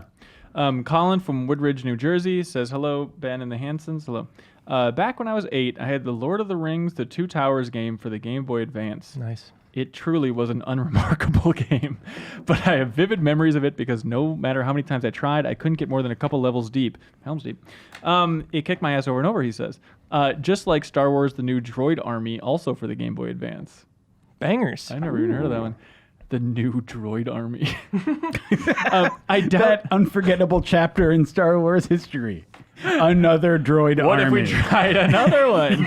And again. Yet another. Anyways, he doubts that he'd remember it if it wasn't for those crushing defeats. Blah, blah, blah. Blah, blah, blah. My question is, what lame game from your early childhood sticks with you and haunts you just because of your failure? I have a very clear answer for this one. Please. Very vivid memory of Battletoads on Game Boy. Wow. There was a Game Boy Battletoads. Because, I mean, like, I think everyone has memories of, like, the normal Battletoads and that infamous turbo tunnel. Yeah. And, like, I mean, that was hard, but I was able to get through that eventually. Yeah. And there's a level in Battletoads on GBA that I literally could not finish, where it's like, it's a bunch of twisty, you're like going through a bunch of these like twisty corridors, having to jump and drop and whatever. And there's like this boulder or brain thing that's kind of like bouncing after you. And like it's like, I feel like it's boulder or brain thing. I don't know. I don't remember it very clearly. Yeah, I don't remember the visual of it very clearly, but it was just, it was like the second or third or fourth maybe. It wasn't super far in the game, and I just couldn't do it. Oh, wow. I just could not finish it. Jeez, that's rough. Still haven't to this day. There was a challenge for you. Stargate game, I think for the Genesis. Oh, wow. There was like this side-scrolling shooter game, and I was a stupid kid, I guess, and didn't know it was bad. And there was this, but I got to this one level where like there was a jump that like there was no way to make it. Like it was like, I don't know how you get from here. And like I tried over and over again for hours to like do this jump, and I was like out of ammo and I didn't see where else to go. So I never finished that game, and it was very frustrating to me. I love... All right, Stargate video game. I don't know, have them run around and shoot people on the desert planet. Like, it's such a That's weird video games. Stargate That seems like message. Stargate. Yeah. Well, it's like the Jurassic Park games from that era too, Right. where like you're running through some weird like contraption of like digital city and like shooting dinosaurs. Well, like the weird thing too is like I remember talking to somebody who worked on the Jurassic Park Genesis game, and they said that Spielberg's message for the video game developers was you cannot shoot and kill dinosaurs. But it was a weird thing where, God, correct me if I'm wrong, but I believe the story was that like the Genesis team was told that, but like he never told that to the Super Nintendo team, or like a weird distinction like that, right? Where it's like, well, why are we held under this weird banner and not the other developers? We want to shoot those dinos too. But there That's was the one point game- of the film. Didn't the Genesis one end up being the cooler one? Well, you could play as a dinosaur and Yeah. kill people. Yeah. And you could use guns too. Shoot the people as a dinosaur with guns. Absolutely. The Raptor, yeah. For me, the Myst trilogy. I went yeah. with my aunt to the Apple store, and she was going to buy me a game because, Gamer's Paradise, power to the players. And I was choosing between the Myst trilogy and one other game, and it was like, obviously I'm going to get the 3 games in one. Yeah. What a scam I'm pulling on my aunt. Do you remember what the other game was? I don't remember. Oh, okay. But I got home and I tried each of them, gave a good amount of time to each of them. Don't think I solved a single puzzle. But I solved a couple with a walkthrough, but I never beat them. And the part Yeah. people don't talk about enough with Myst is that game scared me so much. Like those brothers like screaming from the book, especially towards the end where they're like screaming at you like, do this, be on my side. It's like, Yeah. that is upsetting, man. People don't talk about how that scared you enough. I know. Yeah. I mean, that's the Mysteries, I think, is, I mean, for me anyways, like one of the earliest examples of good environmental storytelling, where it's like without interacting with other characters. Like, in Riven, for instance, you like go into a little school, and the whole game has like a numbering, like a counting system, its own counting that you have to like figure out, or what numerals mean what number, and the way you figure it out is by this machine that like drops a person by different increments into the mouth of a shark, like a little toy. So it's like, that's how kids are learning how to count, is by like gradually dropping this person until they get like chomped by a shark, and then the machine resets. That's Oh, cool. that's cool. It's like, that's the kind of world this is. Riven that. is. So, Did you guys ever play Cosmic Osmo? Do you guys know what I'm Yes. talking about? No. Like, I love that game. It was Yep. like before Myst, the creators of Myst created this weirdo game, and it was like, I think only on Max maybe, but it was like black and white. Yeah, 1989. You were this like weird alien creature, and you just explored a world, but it was like one of the first games I played where like, I don't know if it had an end. I think you were just exploring this world and seeing weird things. Huh. Yeah, the reward was just finding new animations and weird little characters. That game was a huge part of my childhood. Yeah. Really? It was cool game. Cosmic I'm surprised you Osmo. played it. Yeah. Wow. What an odd one. Let's see. Steven from Culver City, California says, hey, here's an interesting question. What's the story your mom or dad or other family member who watched you grow up likes to tell your friends or significant others to slightly embarrass you? My mom loves telling people a story when I was a toddler where I would steal blocks of cheese and eat them under our class dining room table. I would look up at others through the table as I nibbled my secret cheese. Because I thought they could not see me. That's not embarrassing, though. That's just cute. No, he should feel embarrassed. Oh, okay. Yeah, right, Steven really Shame blew on it. Shame on your cheese. Yeah, this is tough. Like, my parents are always like, they always bring up like, oh, you traveling the world. Like, I remember because we grew up like in the country, and they said that I was scared to like cross the road in our hometown, which had like 900 people in it. Like, I was scared of walking on sidewalks and crossing streets that were paved because I was used to like country roads and stuff. So that's always their big go-to. Call me a coward. For me, I don't know if this is embarrassing necessarily. It just, the story resurfaces frequently, and it's like when I was a kid, I really liked fireworks, and there was one year when we were like, at my grandparents' house or something and driving home, and we did not get to see fireworks that year on 4th of July. And I was very sad and crying in the back seat saying, I guess there'll be no fireworks for Joseph this year.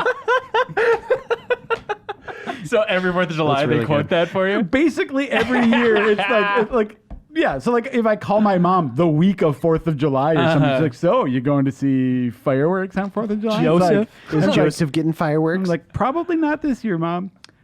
No fireworks for Joseph. No, nah. I'm confused about the fact that you called yourself Joseph when you were a kid. Old Joseph. I still do. I mean, like I'm Joseph to my family and Joe everywhere else. When did you make that hot swap? I didn't. It just sort of happened. Huh.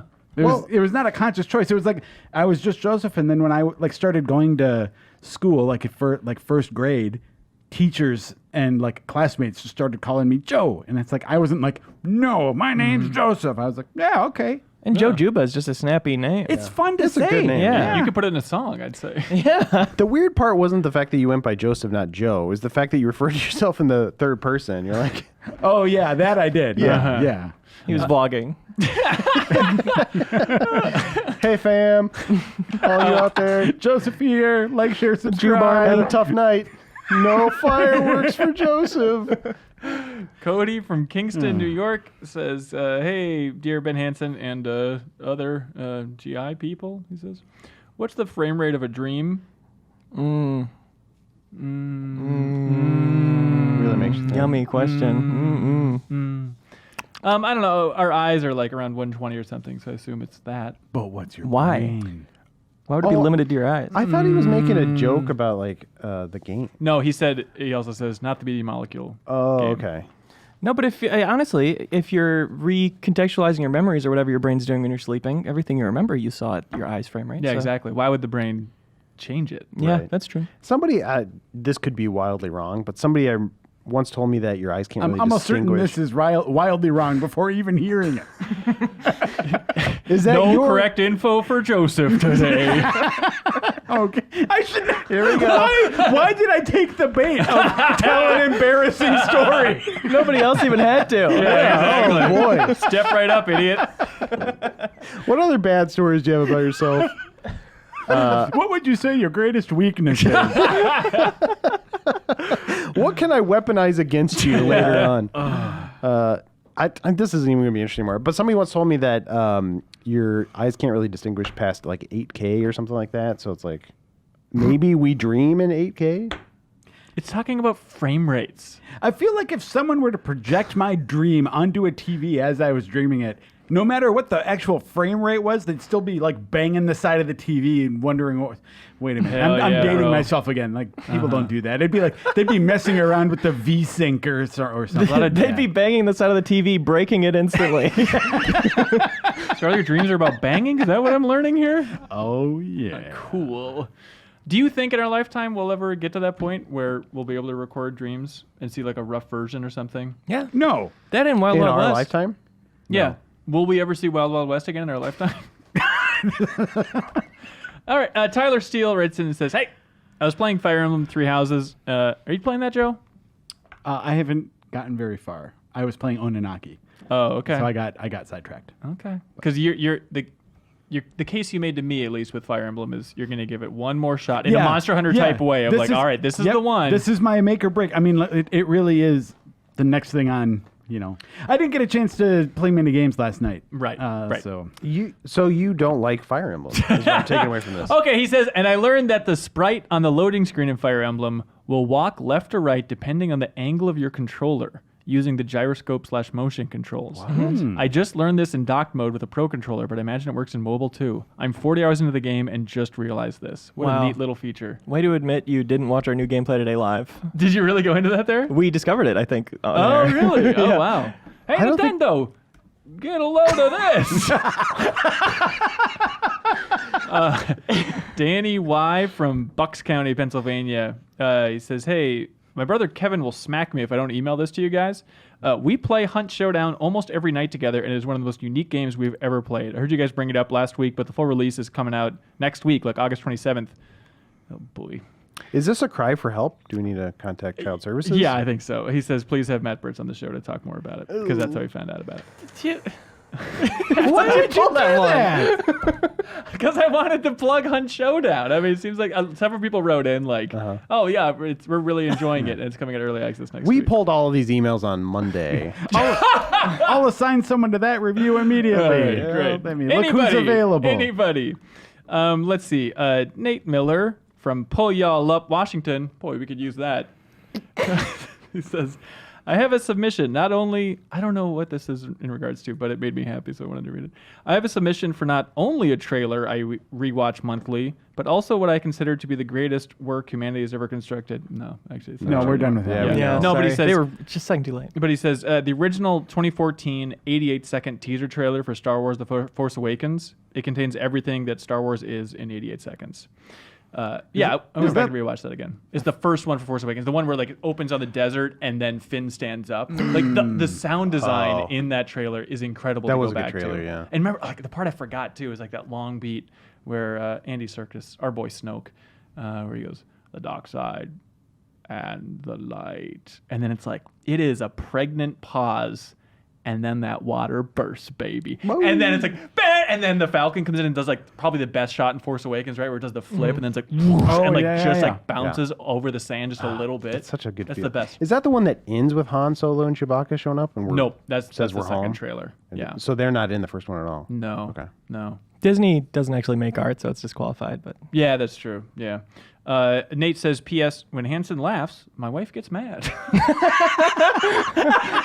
Well, I hope you're enjoying this episode, Mrs. Miller. I should have been married to him. It's a great laugh. Let's see.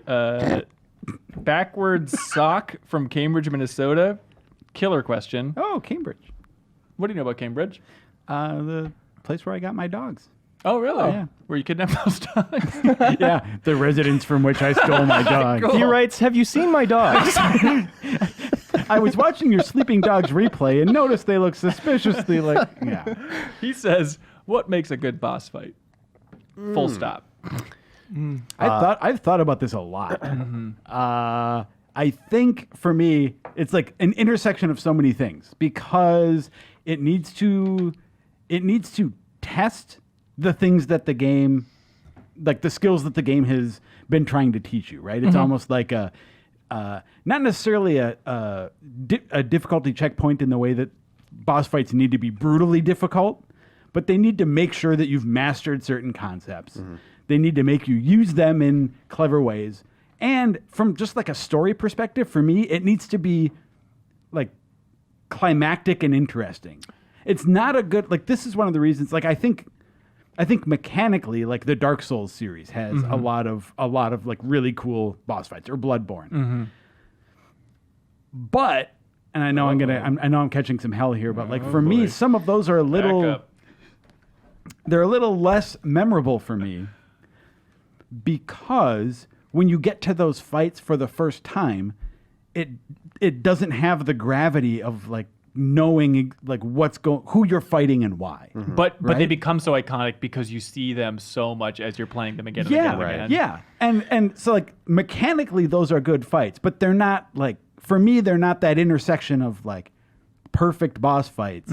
Things like, I mean, for me, that's why, again, I know there's disagreement, but like for me, that's why I think the Metal Gear series does it so well, is for so many of those iconic fights. Like not only are they fun from a mechanical standpoint, but you have a good sense of like of the sort of 1 versus 1, who your like opponent is. Right. You get to be frustrated with Fortune herself, not just like, who is this insane person that's dodging all these bullets? Yeah. And granted, they're not like those aren't perfect either, because a lot of time that information comes from sitting through 5-minute codec conversations, and maybe that's not ideal either. But at least like context in addition to mechanics is like really important. I like it when there's a little bit of like puzzle to it as well. Like you're trying to figure out what's happening, and it's not just a boss, like a character with a giant health pool, and it's just like, well, I just got to whittle their health down and like take cover well. Like, I could go either way, because there's some part of me that loves, I don't like a final boss that relies on gimmicks or like a completely new angle or strategy. There's something kind of satisfying about a final boss just being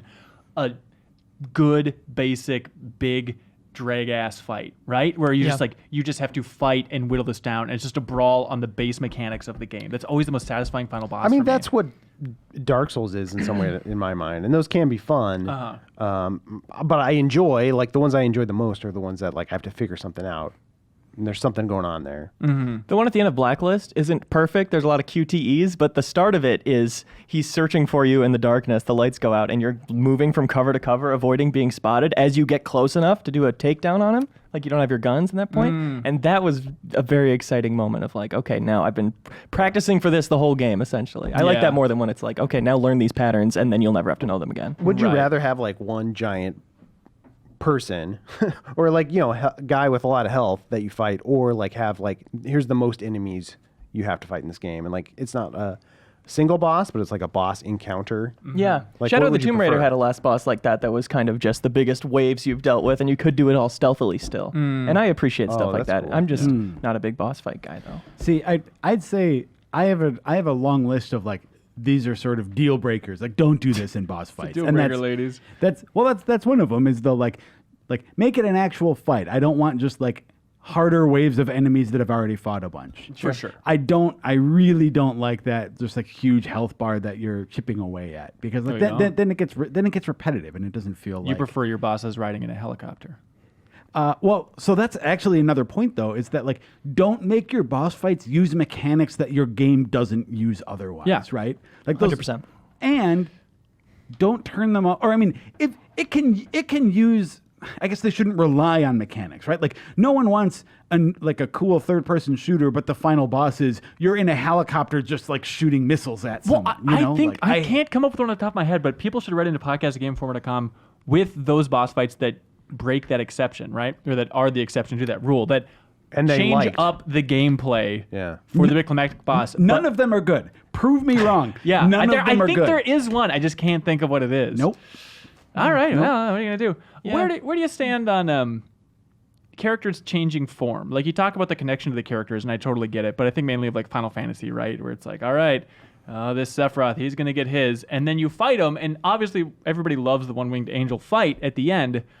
But I think it's largely for the music. Like, it is kind of silly that like, oh, now he's just this god with one giant wing and he looks so bizarre, and I feel like I have no emotional attachment to this new form. I don't like when there's drastic, now they're a god, because like, well, now that should be impressive, but I don't know what a god means in this universe. I know what that character design meant to me throughout the game. Yeah. The other guy I've seen throughout the whole game. Yeah. Well, especially when they don't give you like context for it, right? Like, you've only ever seen Sephiroth look one way, and then suddenly he looks like something else. I guess that's like a contrast to in Final Fantasy VI, the final boss. Like, there's a very similar. You're fighting an angelic version of this like evil character, except in FF6, he has like the part of the story is that he has essentially ascended to godhood. Right. Right. Like, that makes sense. I don't know why you'd recycle it, but it just in a weirder way. Would it be weird though if you, especially in an RPG, fought an end boss and it just had one form? It almost feels like it's an obligation to have like, well it's he got to could, like transform He itself. can change his clothes, Though in FF7, Rips off his shirt. You do get that final shirtless Sephiroth, which is so much more moment. satisfying. Yeah, it really is. Like Metal Gear Solid, I want all my final bosses shirtless. Straight up. You'd love Yakuza. Yeah. Oh, really? Oh, that's true. Ooh. Yakuza Yeah. 0 had a pretty good Oh, boss Zero fight. shirts. Yeah. Hell yeah, man. Yeah. What Joe, I know we're short-staffed, but could you write a feature on the history of godly transformations in JRPGs? Because, like, what Final Fantasy do you think was the first where a character was like, ta-da, now I'm a god? Oh, for the first one. Is it the first one? Absolutely, it's the first one. Okay, yeah. never mind. Yeah, in Final Fantasy 1, the final boss is the god of chaos, essentially. Oh, really? Yeah. Sounds like an easy write-up then. Yeah, there we go. Who is he's actually the first boss you fight in the game. There's a dude named Garland who, when you first fight him, I mean, he's the first boss. He's just like this kind of scary-looking knight with a purple cape. Uh-huh. And then you get to the very end of the game, and he's like, "Hey, it was me all along." And then he turns into like And now I'm harder? Like, big what? demon. Well, no, but this time he's like some big demon god. It's his true form. You see. Gotcha. Okay. Yeah. That's fun. Tyler C. writes in with a thinker. Apparently there's a sale going on. Joe? Okay. This is a pop quiz. I need a yes or a no. Okay, great. Tyler C. says, is Anthem worth $20? No. Ooh, wow. It's worth 50. Well, this ties into so much right now, though, right? Like, It's not worth your time. Yes, it's worth $20, but not worth your time. I think it's I a don't- great way to put it. but if you're not going to put the time into it, don't spend Time money is on money it. also. Like, What? So yeah, we do recommend buying it, but don't play it. it's the best way. Yeah, absolutely. Billy from Gloucester, Virginia, he says, Ben, I've let you go on mispronouncing it long enough. Gloucester is pronounced Gloucester? Gloucester. Gloucester. What? Isn't that odd? Huh. What is this thing? It's a thing in Virginia. It's like Also a collection England. of buildings where a lot of people live. They have a mayor. At some point, the city streets end. Gloucester. Gloucester. This city comes up a lot on the podcast? Yeah, it does. It's Oh, like, haven't weird. you read King Lear? No. Never mind. Come on, man. You haven't read King Lear? Are you Come on, Joe. serious? That's like saying I've never played Chrono Trigger or something. Like, you've never read? I mean, I've read plenty of Shakespeare, not King Lear. I saw the unabridged works of Shakespeare or whatever recently. That counts for something. That's a right? very good play. I bet that is exactly up your alley. Oh, man. Okay, anyways, Billy says, hello, all. I like puzzles, and I'm generally very good at them. Why were there so many layoffs? Sorry. There's one type of puzzle, however, we that laugh stumps because me. if we don't, we'll cry. That stumps me every time. The sliding tile puzzle. You know who loved these? Jeff Morgufo. Really? Anyways, he says, I've never figured out the trick to consistently complete this type of puzzle, and my heart sinks if it ever shows up in a game because I'll usually need to look up a solution. My question is, are there any puzzle types that you consistently struggle with? That one. That for sure. one. I think I like that one, but yeah. That one, I've always sort of been able to like brute force my way through. Yeah. And just like I feel like you fiddle around long enough and it generally happens for me. I'm sure there's a super smart, easy way to do it, but for me, it just always feels like luck when I do Yeah. do it. The to one- the point where it's not satisfying. the You one just for start with me- like the bottom row or something. See, Ben has a strategy. I always just mess around with it and it seems fine.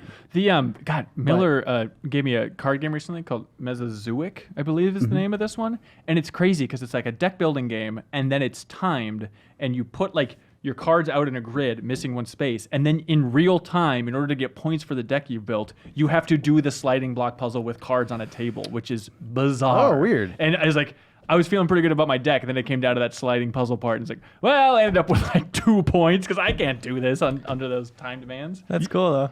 You know what kind of puzzle will never just work for me by like dinking around with it is those multiple concentric circles where it's like you have to line something up, but doing this moves those two or that one way and that one another way. yeah. But then that one and also a different one if you do Yeah, Yeah, that's my answer. like because for those what frustrates me is like it seems like you can often sit down with one of these puzzles and be like, okay, if I do this and this and this and this, but like those are just, it's like for whatever reason my brain cannot like project moves ahead on that kind of like circle puzzle, and I will just sit there for like an hour just like, how about this? Nope. Right. How about this? Nope. Absolutely. Yeah. We were kind of split on that Perfect Dark puzzle, if you want to talk about that. Yeah, you tell the story. We were playing Perfect Dark Zero yesterday, Because we didn't know what else to do. right? And we were just playing one-on-one deathmatch, and there were points in the map where you'd go up to a little crack in a wall, and you'd press interact, and you would pull up this little bomb thing where you had to solve this water flow puzzle, like the essentially. Bioshock like water flow thing. Yeah, rotate pieces until they made a full connection, and then once you did, the wall would explode and it would open up a way to a different part of the map. Or it just kept opening up like an empty room, like a small empty room. Presumably in some other mode there'd be something in that room. Yeah, like I thought a weapon would spawn or armor or something. It's in just a perfect small dark empty fashion. closet. Yeah. Like, here's a way to distract yourself while you're an easy target for your opponent. Yeah. Was this thought it was during cool.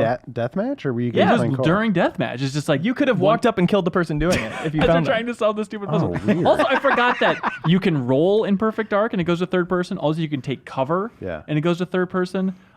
Also, the other detail is at a certain point, Leo or Reeves, who said, "Why does it say Samsung in the corner of the screen?" Yeah, it was Reeves. Because literally, as we're setting up the game in the menus, just in the top right, it just has the Samsung logo. Like it's like this weird Microsoft initiated branding initiative from 2005. It's insanity. You guys were very confused too when I first brought it up. You're like, "What are you talking about?" Yeah, You it guys doesn't talking say about that. the TV or They something. literally put Samsung logo in the multiplayer setup menu for Perfect Dark Zero. Other than that, though, that game was tight. Perfect. That game feels like trash. I bumped up the sensitivity to max, and it still felt like, what year was this made? And then thinking that it was released only 2 years away from Call of Duty 4, which I also just played, and it feels great to go back to. Are you serious? Yeah. Because Oh my Perfect Dark gosh. Zero was a launch Yeah. title for the 360, Yep, right? 2005. I was sitting there flicking the stick when I was waiting for Hanson to get back when I thought I was about to lose my job. I was flicking the thumbstick, and you would just take easily a half a second to display that on the screen. Right, Have the screen right, actually. right. There's so much delay. Yeah, and we're still waiting. It was a half a second delay for the controller, and I don't know. Hey, Some but it's joke about it's like a 2-day delay for enjoyment of that game, I guess. Is the It was a joke. demo sure. for Stadia. Now I'm feeling like an idiot. Someone look up Gloucester so I can apologize if it wasn't in King Lear. No, let's let you hang out on this thread. Yeah. Next week we can talk about your other embarrassing moments. Joseph doesn't know his King Lear as well as he thought.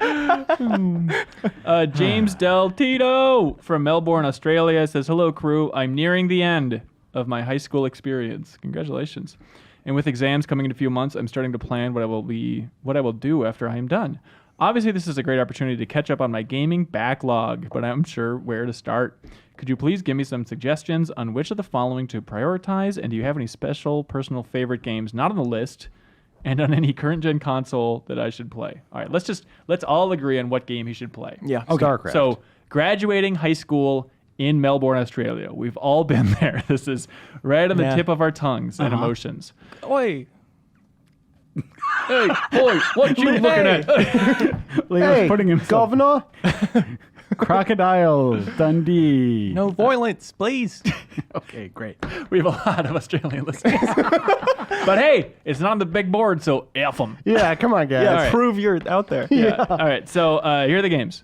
Metal Gear Solid 5, It's a good one. Borderlands 2, Ocarina of Time, Ratchet and Clank. Unclear if this is the PS4 one. Yeah. Let's assume it is. He should just play that one if he does. Could play any of them. Assassin's Creed Unity, Bloodborne, Forza Horizon 4, Fallout 3, The Witness, or Limbo. Me and Joe are the two people who think Assassin's Creed Unity is underrated. So we could team up, get a couple votes going for that. No. Well, I feel like I feel like people actually like that game. That's one of the ones that's. No. Oh no, wait, I'm thinking of No, it's Syndicate, the never mind. opposite. Yeah, of you're your thinking of impression. Syndicate. Yeah, I'm The one also after Unity. confused. Yeah. God. Do the list fast one more time. Metal Gear Solid 5, Borderlands 2, Ocarina of Time, Ratchet and Clank, Assassin's Creed Unity, Bloodborne, Forza Horizon 4, I should say, Fallout 3, The Witness, or Limbo. Start with Limbo. You can get it done in a day. I say No-brainer. start Limbo as well, but can you imagine, like, you're wearing your graduation cap, you kissed your sweetie on the cheek, you graduate in high school, and you go and play Limbo?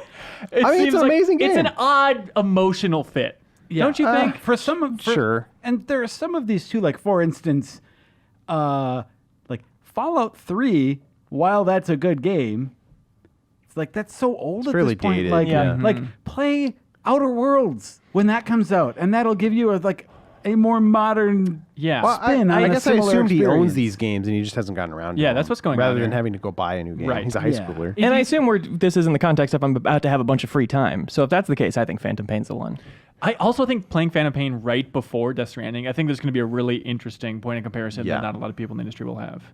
I was going to say Limbo, then Metal Gear. That's what I would say too. Okay. To cheat and say two things. Yeah.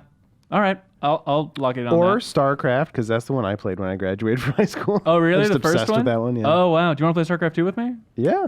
Actually, I think. Would you was thinking really? about going back to it. Really? Yeah. Oh. Why is that surprising? Because I've offered 1,000 people that invitation, and everyone says, F you, StarCraft 2 came out in 2010. It's one of those games where it's like Adam gave it a 10. Yeah. And I'm like, I agree with him. I would have given it a 10. Yeah. Wow. Well, now it's better than it's ever been. Yeah. Jump in, man. Yeah, I think Phantom Pain is an interesting choice. Joe, even though you love that game, you're wincing. Well, no, I'm wincing more about putting Limbo above Phantom Pain. But just because it's fast and you should play And it. it's really good. Yeah. It's like 3 hours. Yeah. Plus, I've never finished it myself. And I feel like I'm going to Really? be playing through it recently, so we can play it through it together. James Del Tito. It's Oh, great. okay, that's a good move. Great. I was thinking about doing the inside Limbo. I guess I do Limbo first. Limbo inside run. Do them both together. Or, yeah, can you do Limbo inside, or does it usually break stuff? Yeah. Limbo outside, inside. Okay. We got jokes. Whatever. Michael. We don't just do. You know what? Forgive us, okay, everybody? Had a rough week. Sometimes we do board games, video games, roller rink games like the Limbo. Yeah. Oh, can we review Limbo? Oh.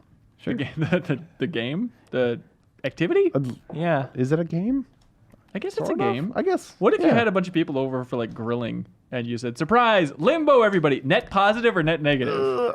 Everybody would embarrass themselves. I feel it'd like be that's just negative. Twister. I think someone says we're gonna do the Limbo, and that immediately reads like I'm trying to get people in compromising positions. But what I would think rather play backwards is Twister. not sexual.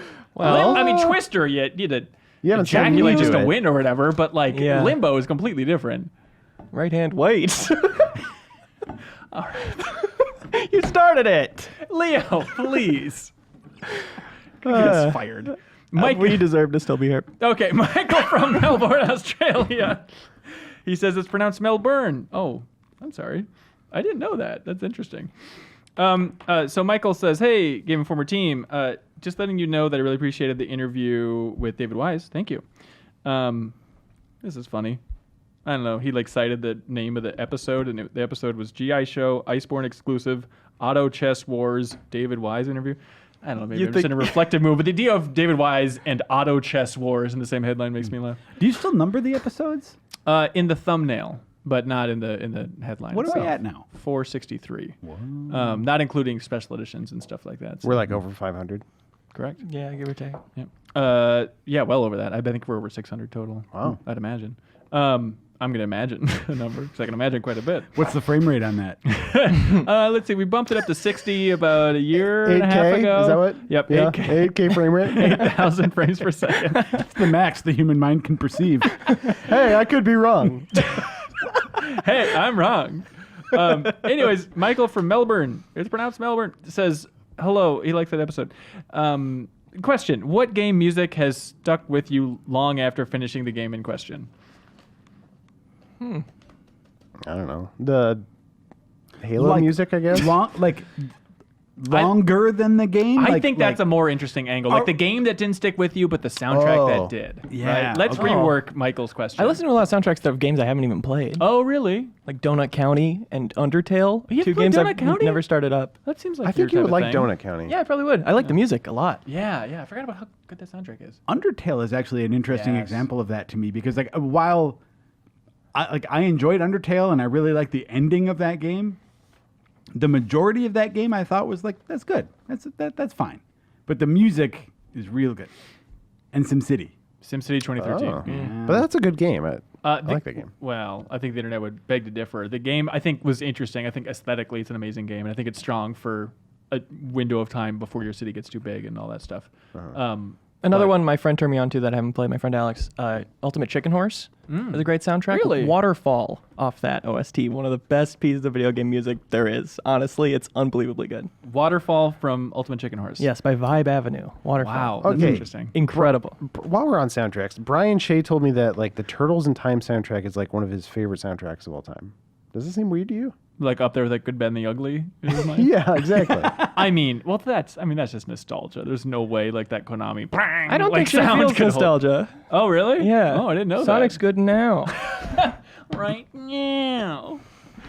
Yeah, that seems like a bit much. I mean, I'd argue that for Sunset Riders. That's a completely different Konami sound with the same composer, I believe. Yeah. I want to point out too, just a more recent example. Like we don't focus in on soundtracks too often in reviews, but like Dan Tack really had positive things to say about Shadowbringers soundtrack. Yes. And he sent me a few links, and I listened to them, and it's good. Yeah, Final Fantasy 14. Yeah, one of the most underrated soundtracks out there, I think. Yeah, People are also talking like it has an amazing story too, and I'm like, man, I don't want to play an MMO, but I'm kind of curious. I'd love to know what the deal is. Absolutely. Yeah. That review's on the site, Joe. Mm-hmm. It sure is. What do you give it? 9. Okay. 9. Yeah, we got it up a little late in that case because of like E3 and all that stuff. But, but yeah, it's up there and it sounds real fun. Yeah. Are you gonna go back to it? Yes. Okay. I want to. I mean, like right now, the list of I'm definitely going to play that before the year is done includes things like, I mean, Fire Emblem and so Limbo. Yeah. Anyways, Brian Demmons writes in from Nashville, Tennessee. He says, "Hey, all, my birthday's coming up, turning 18. Look at this. Everyone's turning 18. Congratulations, you're doing it." Wow. And I was wondering if I could just get this email read on the show. I have literally no input. I just want to hear my name on the show. Sorry, can't do it. Can't do it. Sorry, everybody. I love Best Boss Fight. That was a good one. The one where Joe had to embarrass himself, also a good one. Also, I think that's very good. I like the advice on what game to play next from the backlog, and then we can get Australia you're on the working map. backwards. Don't go from what's good to have on the map. We can't be biased like that. Yeah, that's the bias. So they're disqualified. Yeah, I'm sorry. I mean, that was a fun thing, but not number one. I think Boss Fight has to be it, right? That was the juiciest nugget there. Yeah, Boss Fight was I'd good. go with that. Yeah. Okay. These seem like pretty high-pitched okays. Do you like the embarrassing story? Do you like the lame game from your childhood? Yeah. Do you like the comic book niche and nerdy? Woo! All right, Boss Fights it is. Yeah. Congratulations. That's, here we go. Backward Sock from Cambridge, Minnesota. Remember his name. Only the finest. Cambridge. Congratulations. Wait, do we not have Minnesota on the map? Not on the Come map. on, We had it Minnesota. last year, but it got wiped. So congratulations, Minnesota, God's country once more up on the big board. Podcast at GameInformer.com. Please remember to write in with your favorite memories of the Great Seven. What's a better way to put that? Magnificent 7? There it is. And we'll try and do something fun in the near future to honor them a little bit more. Yeah. As for now, here's a bizarre interview. It's with Ken Jennings and Richard Garfield talking about their new tabletop trivia game, Half Truth, recorded before the layoffs. Enjoy, everybody. So you sound happy. Yeah, enjoy.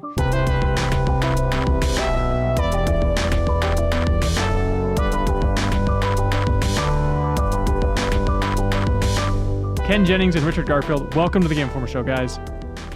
Thanks for having us. Hi, good to be here. Oh my God, it's an honor to have you. Okay, you guys have teamed up for a new board game called Half Truth? Yeah, that's right. About 10 years ago, I was reading Ken's book, Brainiac, and I was blown away with his love of trivia, and he really conveyed to me that trivia was an art form which I hadn't appreciated, and that it was much more egalitarian than I had thought. It was much less about a black and white knowledge of what you know or don't know, and more often deduction and intuition and all sorts of wonderful things. And so I wanted to make a game which really brought that out. And a couple of years later, I had such a framework and contacted Ken, and here we are. So you kind of came up with the game rules, and then Ken, you're bringing the trivia expertise here. Is that how it works? That's right. A couple of years later, I got an email from Richard saying, "Hi, I'm Richard Garfield," and I already thought it was a prank at that point, you know. And then he said, I read and liked your book," which seemed even more unlikely. And then he said, "How about doing a trivia game with me?" So, you know, once I found out it was real, it was the most delightful email I'd ever received. And yeah, we kind of consulted on that basis, his game design smarts and my trivia resume. Okay, so the trivia resume, does that mean that you're just now sitting in a white room listing as many trivia questions as you can? Or what do you bring to the table here, Ken? I'm just sitting on the toilet reading the almanac like I usually do. No, I mean, honestly, like from the trivia people I've met, like I've kind of been surprised that they are not Rain Man style savants. They're just kind of normal people who are very curious about everything. And as a result, they pay attention. And, I have an aesthetic of trivia that I came up watching a lot of Jeopardy, and I really like Jeopardy style trivia that's designed to be answered correctly and has a lot of little hints and little puzzles to solve. More like a little riddle than can you name the number of elevators in the Empire State Building kind of trivia. Yeah. And on that basis, when I saw Richard's design, I was like, this is great. This is a trivia game that'll actually make people feel smart and not that feeling we often get at Trivial Pursuit of just feeling dumb all evening. So what's the secret? How do you make somebody constantly feel smart while playing trivia? Well, there was a couple things I wanted to see. The first was that everybody participates in every question. There's no worse frustration for me than an evening of trivia where everything's going poorly, and then finally there's something going on that my genius company doesn't know, and I'm not asked that question. So everybody had to participate in every question so that if there's something you get a chance to show it off. The second thing is that you've got some sort of hook into it to begin thinking about it. And so for that purpose, I went to multiple choice answers or multiple choice questions. And I began out with 6 answers. One of them is correct, but quickly moved to a much more interesting 6 answers. 3 are correct, 3 are incorrect. Huh. And that way, if you can deduce anything, you've got any intuitions, you can cross any of them off your list, you're improving your chances. And you get the lion's share of the reward for just getting one of them right. You can get bonus points for getting 2 or 3 right, but the payoff is small relative possibly to the risk because you wouldn't make any progress during that turn. And you think that's the biggest hook for the overall game, is the idea that you can get one right, but you can also go for the full monty here? Yeah, it gives you a strategic, an interesting press your luck strategic option also because any given question you're wondering whether you should take a chance and throw in an extra answer or 2. Yeah, I think for a trivia guru type, you'll have a little edge. If you actually, you're mathematically you're going to know more of the answers. But the beautiful thing is that because each card has 3 right answers and 3 wrong answers, everybody's got a chance. The first time I played with Richard, I won the first game, and I felt, very good about myself. That's as things should be. But then we ran it back, and I got beat. Wow. And I realized, this is a game where, everybody can kind of feel like an expert about something. Everybody can feel like they're never out of their league. Everybody can feel smart. Yeah, for sure. So what need do you feel like this game is fulfilling out there, Ken? Like there's other trivia tabletop games that are really popular, like Wits and Wagers, stuff like that. What is the hook that this one has, do you think, that separates it from the pack? Richard and I like many of those games. If there's a hook, I think it's the accessibility of it. This is a party game that doesn't kill the party because, the answers are right there and you're just trying to outwit, me and Richard. You're trying to figure out what are the 3 lies on this card. And I guess the other hook is just the quality of the trivia. That's I see it as an art. Trivia is kind of my church, and I take it very seriously. It's my religion, and I think the questions in this game are smart. They're fun. They're the kind of thing that's so fun that you'll enjoy them even if you don't get them right, because there's going to be something surprising or clever. Yeah, absolutely. What have you learned from working with Richard? Richard, just don't listen for a little bit. But what's been the most satisfying or interesting part? Really, I guess I'm a very casual tabletop game fan. Like I really enjoy it when I do it with friends, but it's not it's not a huge part of my life. And so I never really thought about all the design decisions that go into making a smart, fun game. Like the long conversations we have about whether a token's going to be slightly bigger or slightly thicker, or whether this should be a two space penalty or a 3 space penalty, or should the board fold or not. These are long, involved conversations that really are going to pay off for the player. And I had never thought about. Like I appreciate my games 100 times more now. Yeah, was there a part of you that thought like, oh, trivia board game, this will be easy to design, and then it's just, oh, now you're bogged down in cardboard quality discussions? Yeah. No, like I'm really interested in all this. You know, like the thing about being a trivia nerd is you are curious about everything, and I like everything I've found out about game design fascinates me. Yeah. Do you play many video games, Ken? Do you have a favorite video game of all time? Favorite video game? Like I'm definitely somebody who gets so addictive about video game that it starts to ruin my life. Okay. Like you can see, like if you graph my college GPA, you can see when Mario Kart 64 came out. Like, there's a real trough there. The last thing I really got obsessed with was The Witness a couple years ago, and then my family didn't see me for like a month while I played The Witness. Oh wow! How did that one get on your radar? You know, so many friends recommending it.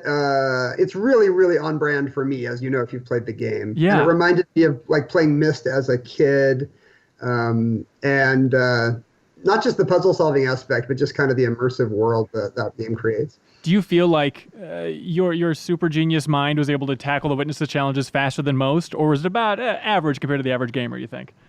There were, like, I feel like spatial stuff is not really my thing, so there were plenty of puzzles in The Witness where I thought, like, I'm going to spend weeks on this, and I don't know if I'm ever going to get it. And sometimes I would spend weeks on it, and, you know, it just turned out to be dumb luck in the end. I am not a Jeopardy level. I'm not at the same level player I am at The Witness as I am on Jeopardy. Right. Have you ever done video game categories in Jeopardy? Has that ever come up?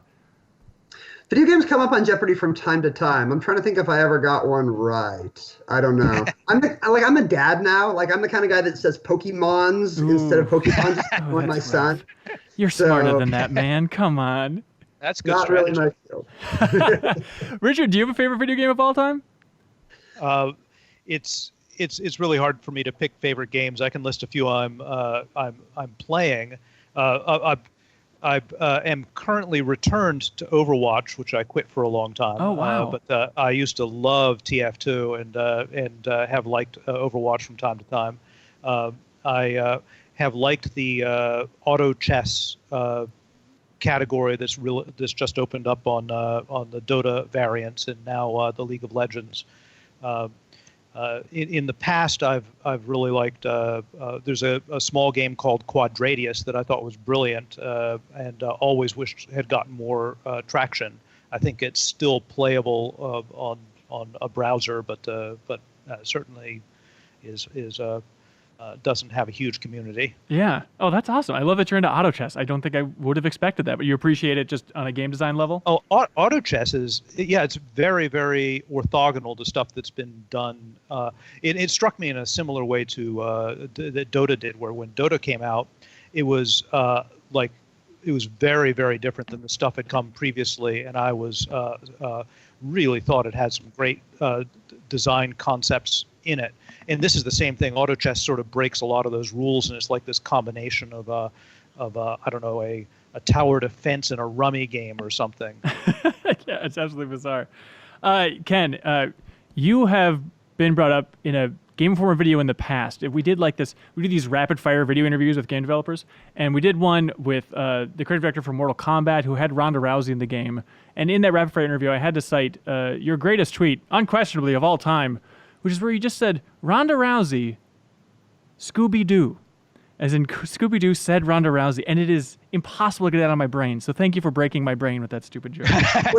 Wait, did you actually tell Ronda Rousey that tweet? Not Ronda Rousey, but because she was in the game, the creative director, and he wasn't as impressed. I don't know if that's my best tweet, but I do think it's funny if Scooby-Doo were to say Ronda Rousey. Ken, well, okay, trivia in general. Some people listening, probably a fair amount listening, will occasionally do some bar trivia, stuff like this. And I'm sure you get this question all the time, but do you have any just basic advice for going into simple pub trivia and the best way to tackle that? Yeah, if you're me, wear a disguise. All right. That's my main tip. Like the thing to remember is that these questions are written generally in hopes that you will get them right. You know, the question is not your enemy. The question writer is your opponent, right? So this question did not come down from outside. Somebody wrote this. Like there's a creator, there's a human writer, and if you can get inside their head, you can beat the question. So I think too often people will just throw up their hands and be like, oh, this looks like it's about disco music. I don't know anything about disco music. Or this looks like it's about European history. I'm not interested in history. But that's not what's happening there. There's like a match going on, a game of wits between you and, the nerd who wrote the question. And at a certain point, go ahead.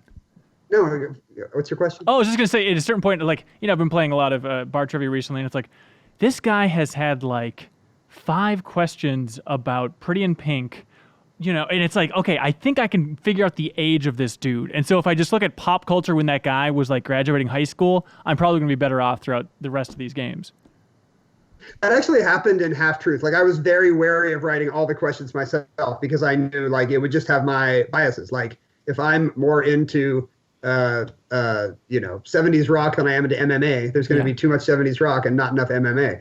So, we had a team of people write the questions and I edited them, and as a result, it was much more diverse. I think I still ended up writing about half the game. So if you see a few too many like Marvel Comics questions, that's on me. How do you guys find the people that actually write the questions? A lot of Richard, right? It certainly began out with me, and then my game group, my wife started making some excellent questions, and Scap Elias, who works with me at Three Donkeys, did, and so it began out being gamers writing the questions, and then when we got Ken involved, and he began providing questions and also guidance to us as to which of the questions we made really worked well and which ones needed some changes. Yeah, gotcha. Ken, I know we have to let you go early. Is there anything else you want to say about Half Truth here? I mean, you may never get to play me on Jeopardy, but you can try to outsmart me on every card in the Half Truth deck. If you pick out one of those answers that's right and get to move your token, you can say you beat Ken Jennings. I think that's fair enough. And the game is on Kickstarter right now? Yeah, it starts on Kickstarter this week. It's a 30-day campaign, and we're really excited about this. Neither Richard nor I have ever done a Kickstarter project, a Kickstarter game, and we're really excited by the chance to like build a community around the game, like before there's even a game. Like find out what angles people are interested in, find out which questions they like that can guide future expansions of the game. Just the idea that the power of like fan enthusiasm could be more powerful than other forms of consumerism is like very like comforting to me, and I'm excited to try it out on this game. Yeah, absolutely. Well, hey Ken, thank you for your time, man. We'll let you run off here and then focus solely on Richard. It was a pleasure. Thanks for having me. All right, take care, man. We're not done yet though, Richard. We got a lot of questions for you, man. It seems like you've been incredibly prolific lately. And I'm wondering, how do you think like Richard Garfield? What's your secret? Are you just taking a lot of notes? Do you feel like you're ramping up at this stage in your career for some reason? No, I think I'm plodding along at the same rate I always have. I'm just fascinated by games and am cross-pollinating everything I know. So as I gather more knowledge about games, there's probably more connections there to be made. But for example, Half Truth was created like 8 years ago, right? And another big game that I've done recently, Keyforge, the concept of it was laid out 20 years ago, and it's taken this long for the printing science to be able to catch up to the concept. So I've got a closet filled with half-made and failed games, and I go into it, grab things, and continue trying to work on them or bring pieces of them into other games. I love that idea. I mean, most people have a notebook or notes in their phone or something, and I love the idea that you have physical thoughts manifested that are just sitting in your closet and you can just rummage through and be like, what if I combine this with this? It works very much like that. I go in there and open up a box and I'm trying to figure out this concept did not make it far enough for me to actually write the rules down, but I've got enough of the components I can kind of remember what I was trying to do and begin work from there. Yeah. Do you have any advice for people out there that might be trying to design their own tabletop game? Yeah, I probably got a bunch of advice. My most commonly given advice, though, is to play games outside your comfort zone and try to learn what makes them fun to their audience. And if you do that, you can often incorporate those things that are attractive to that audience into your games without necessarily making your game into that other game. The more you know, the more tools you have. Yeah. Do you have an example from your own career where you feel like that lesson paid off, or when it really clicked for you? Well, sure.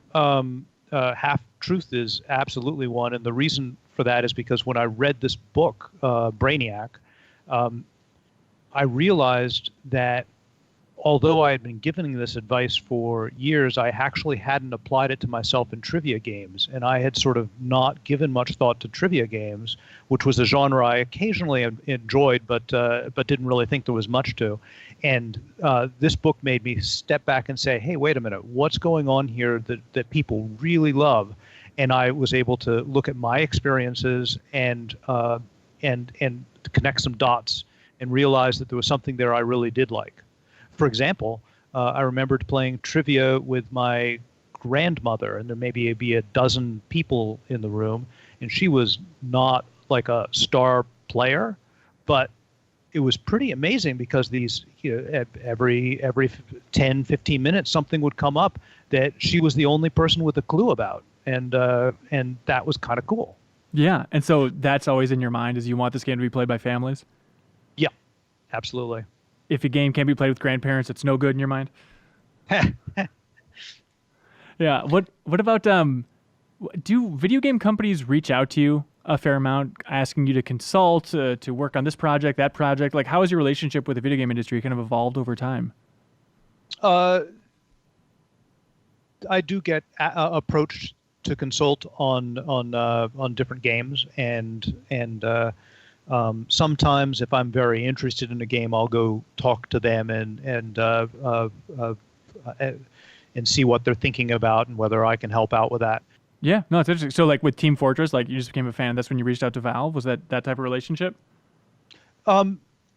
Yes. Well, I was a fan of Team Fortress before Valve even got involved with it.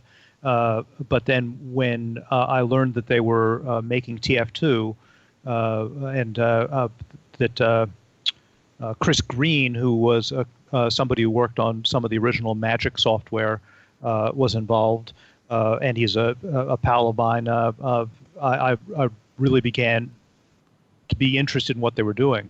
And there's actually an interesting story there with that game in particular, which illustrates my relationship with some of these games, which is that I wrote an article in, I think, the Game Developer magazine on luck in games. And Chris Green and his team read that article, and I was basically saying that luck was getting had sort of a bad reputation among a lot of developers and designers, but it was a really useful tool for making it so that the game was broadly playable. And there were some other things there, but that was the gist of it. But after that, they introduced a critical hit system into TF2, the playtest, the beta, I suppose, and they didn't tell anybody about it.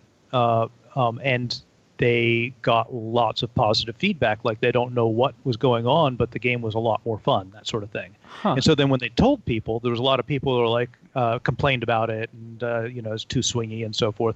But they were already convinced because this concept had been sort of tested blind, and the extra luck in the game, when people didn't know to blame their failures on luck, they were actually having a lot more fun. Oh, that's fascinating. What surprised you about the reception towards Artifact when that game launched? Well, I think I'm really happy with Artifact as a game. Obviously, its launch left a lot to be desired. And I think that the big issues with it were community relationship issues. I can't say it surprised me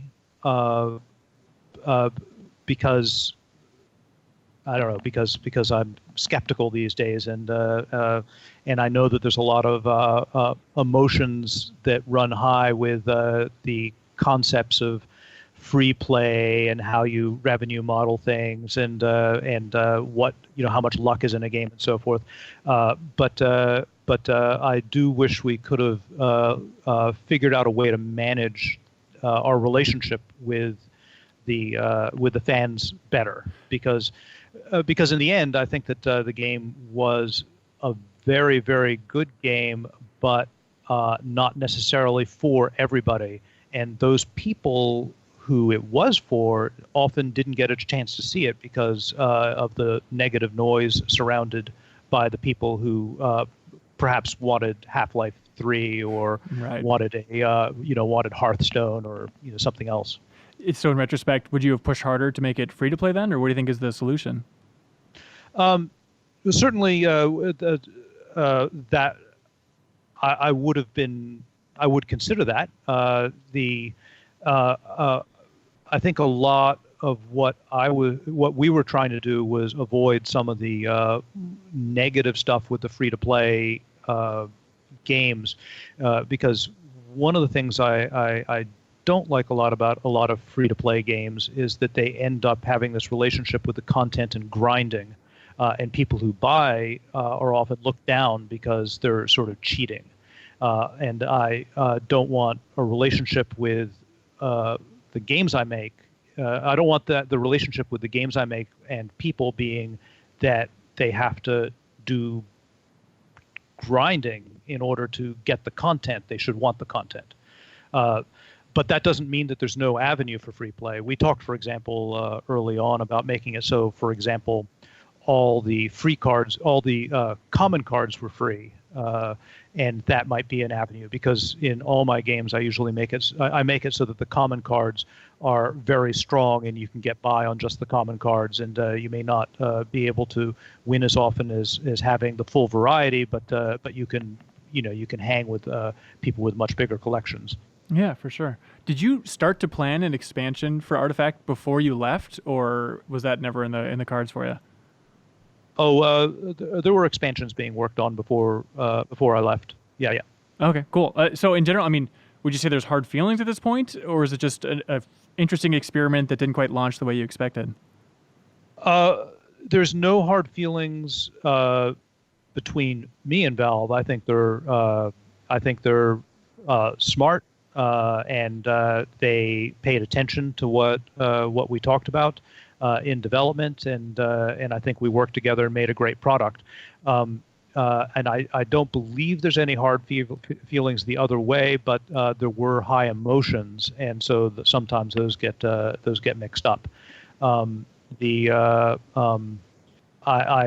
Because the underlying game I have faith in, and I am contacted on a not uncommon basis by people who are experts at games, like ex-Magic Pro Tour players, that sort of thing, who really like Artifact.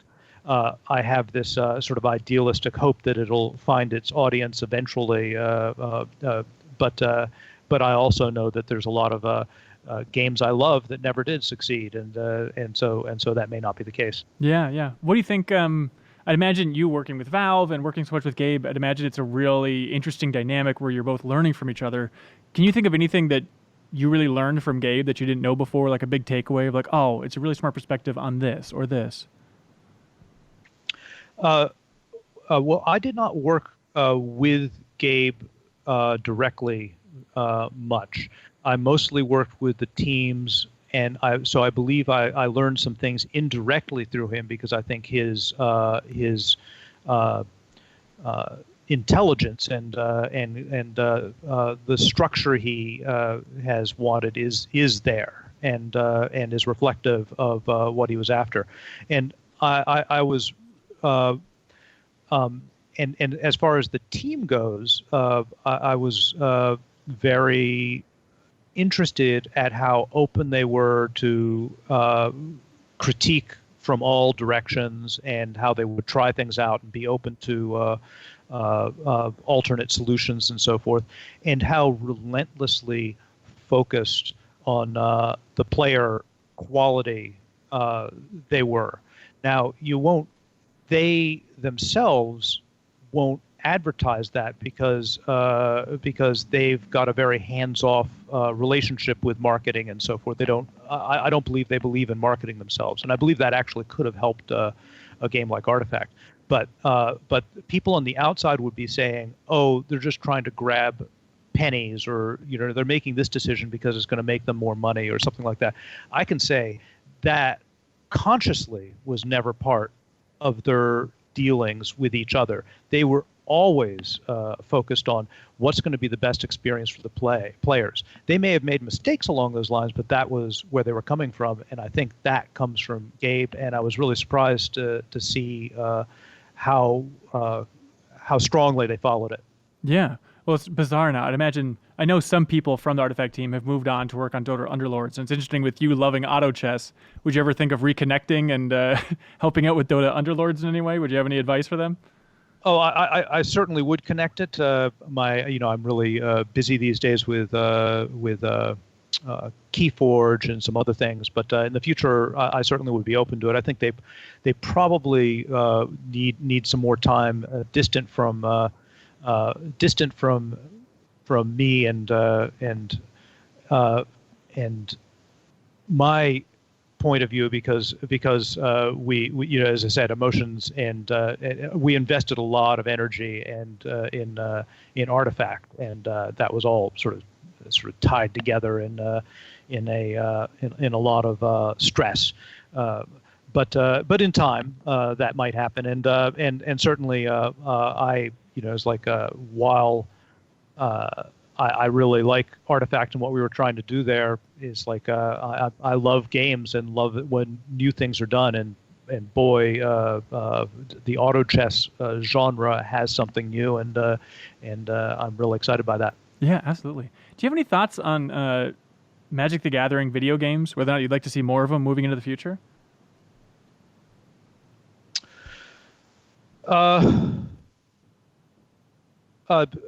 Well, it's always great to see when your work it grows in a new place. So in that sense, I would like to see more, and I'd like to see it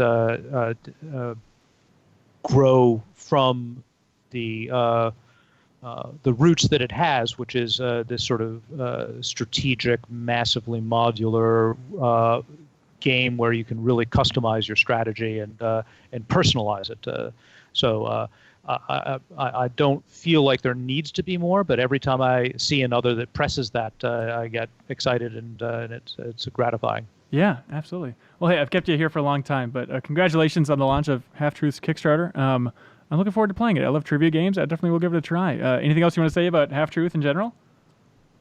No, I think I've said it all. It's been marvelous working with Ken. He's one analogy to our relationship is that I'm kind of the hardware designer. I've designed the framework of the game, and he's the programmer. He was the edited all the questions, and so in a lot of ways he was like the software engineer for it. Yeah, it's been a lot of fun. Absolutely. Well, hey, Richard Garfield, thank you so much for your time, man. Really appreciate it. Hey, thanks for the interest. Absolutely. And thanks so much for watching or listening to this episode of the Game Informer Show podcast. Be sure to tune in next Thursday. We'll have a new episode waiting for you. Bye, everybody.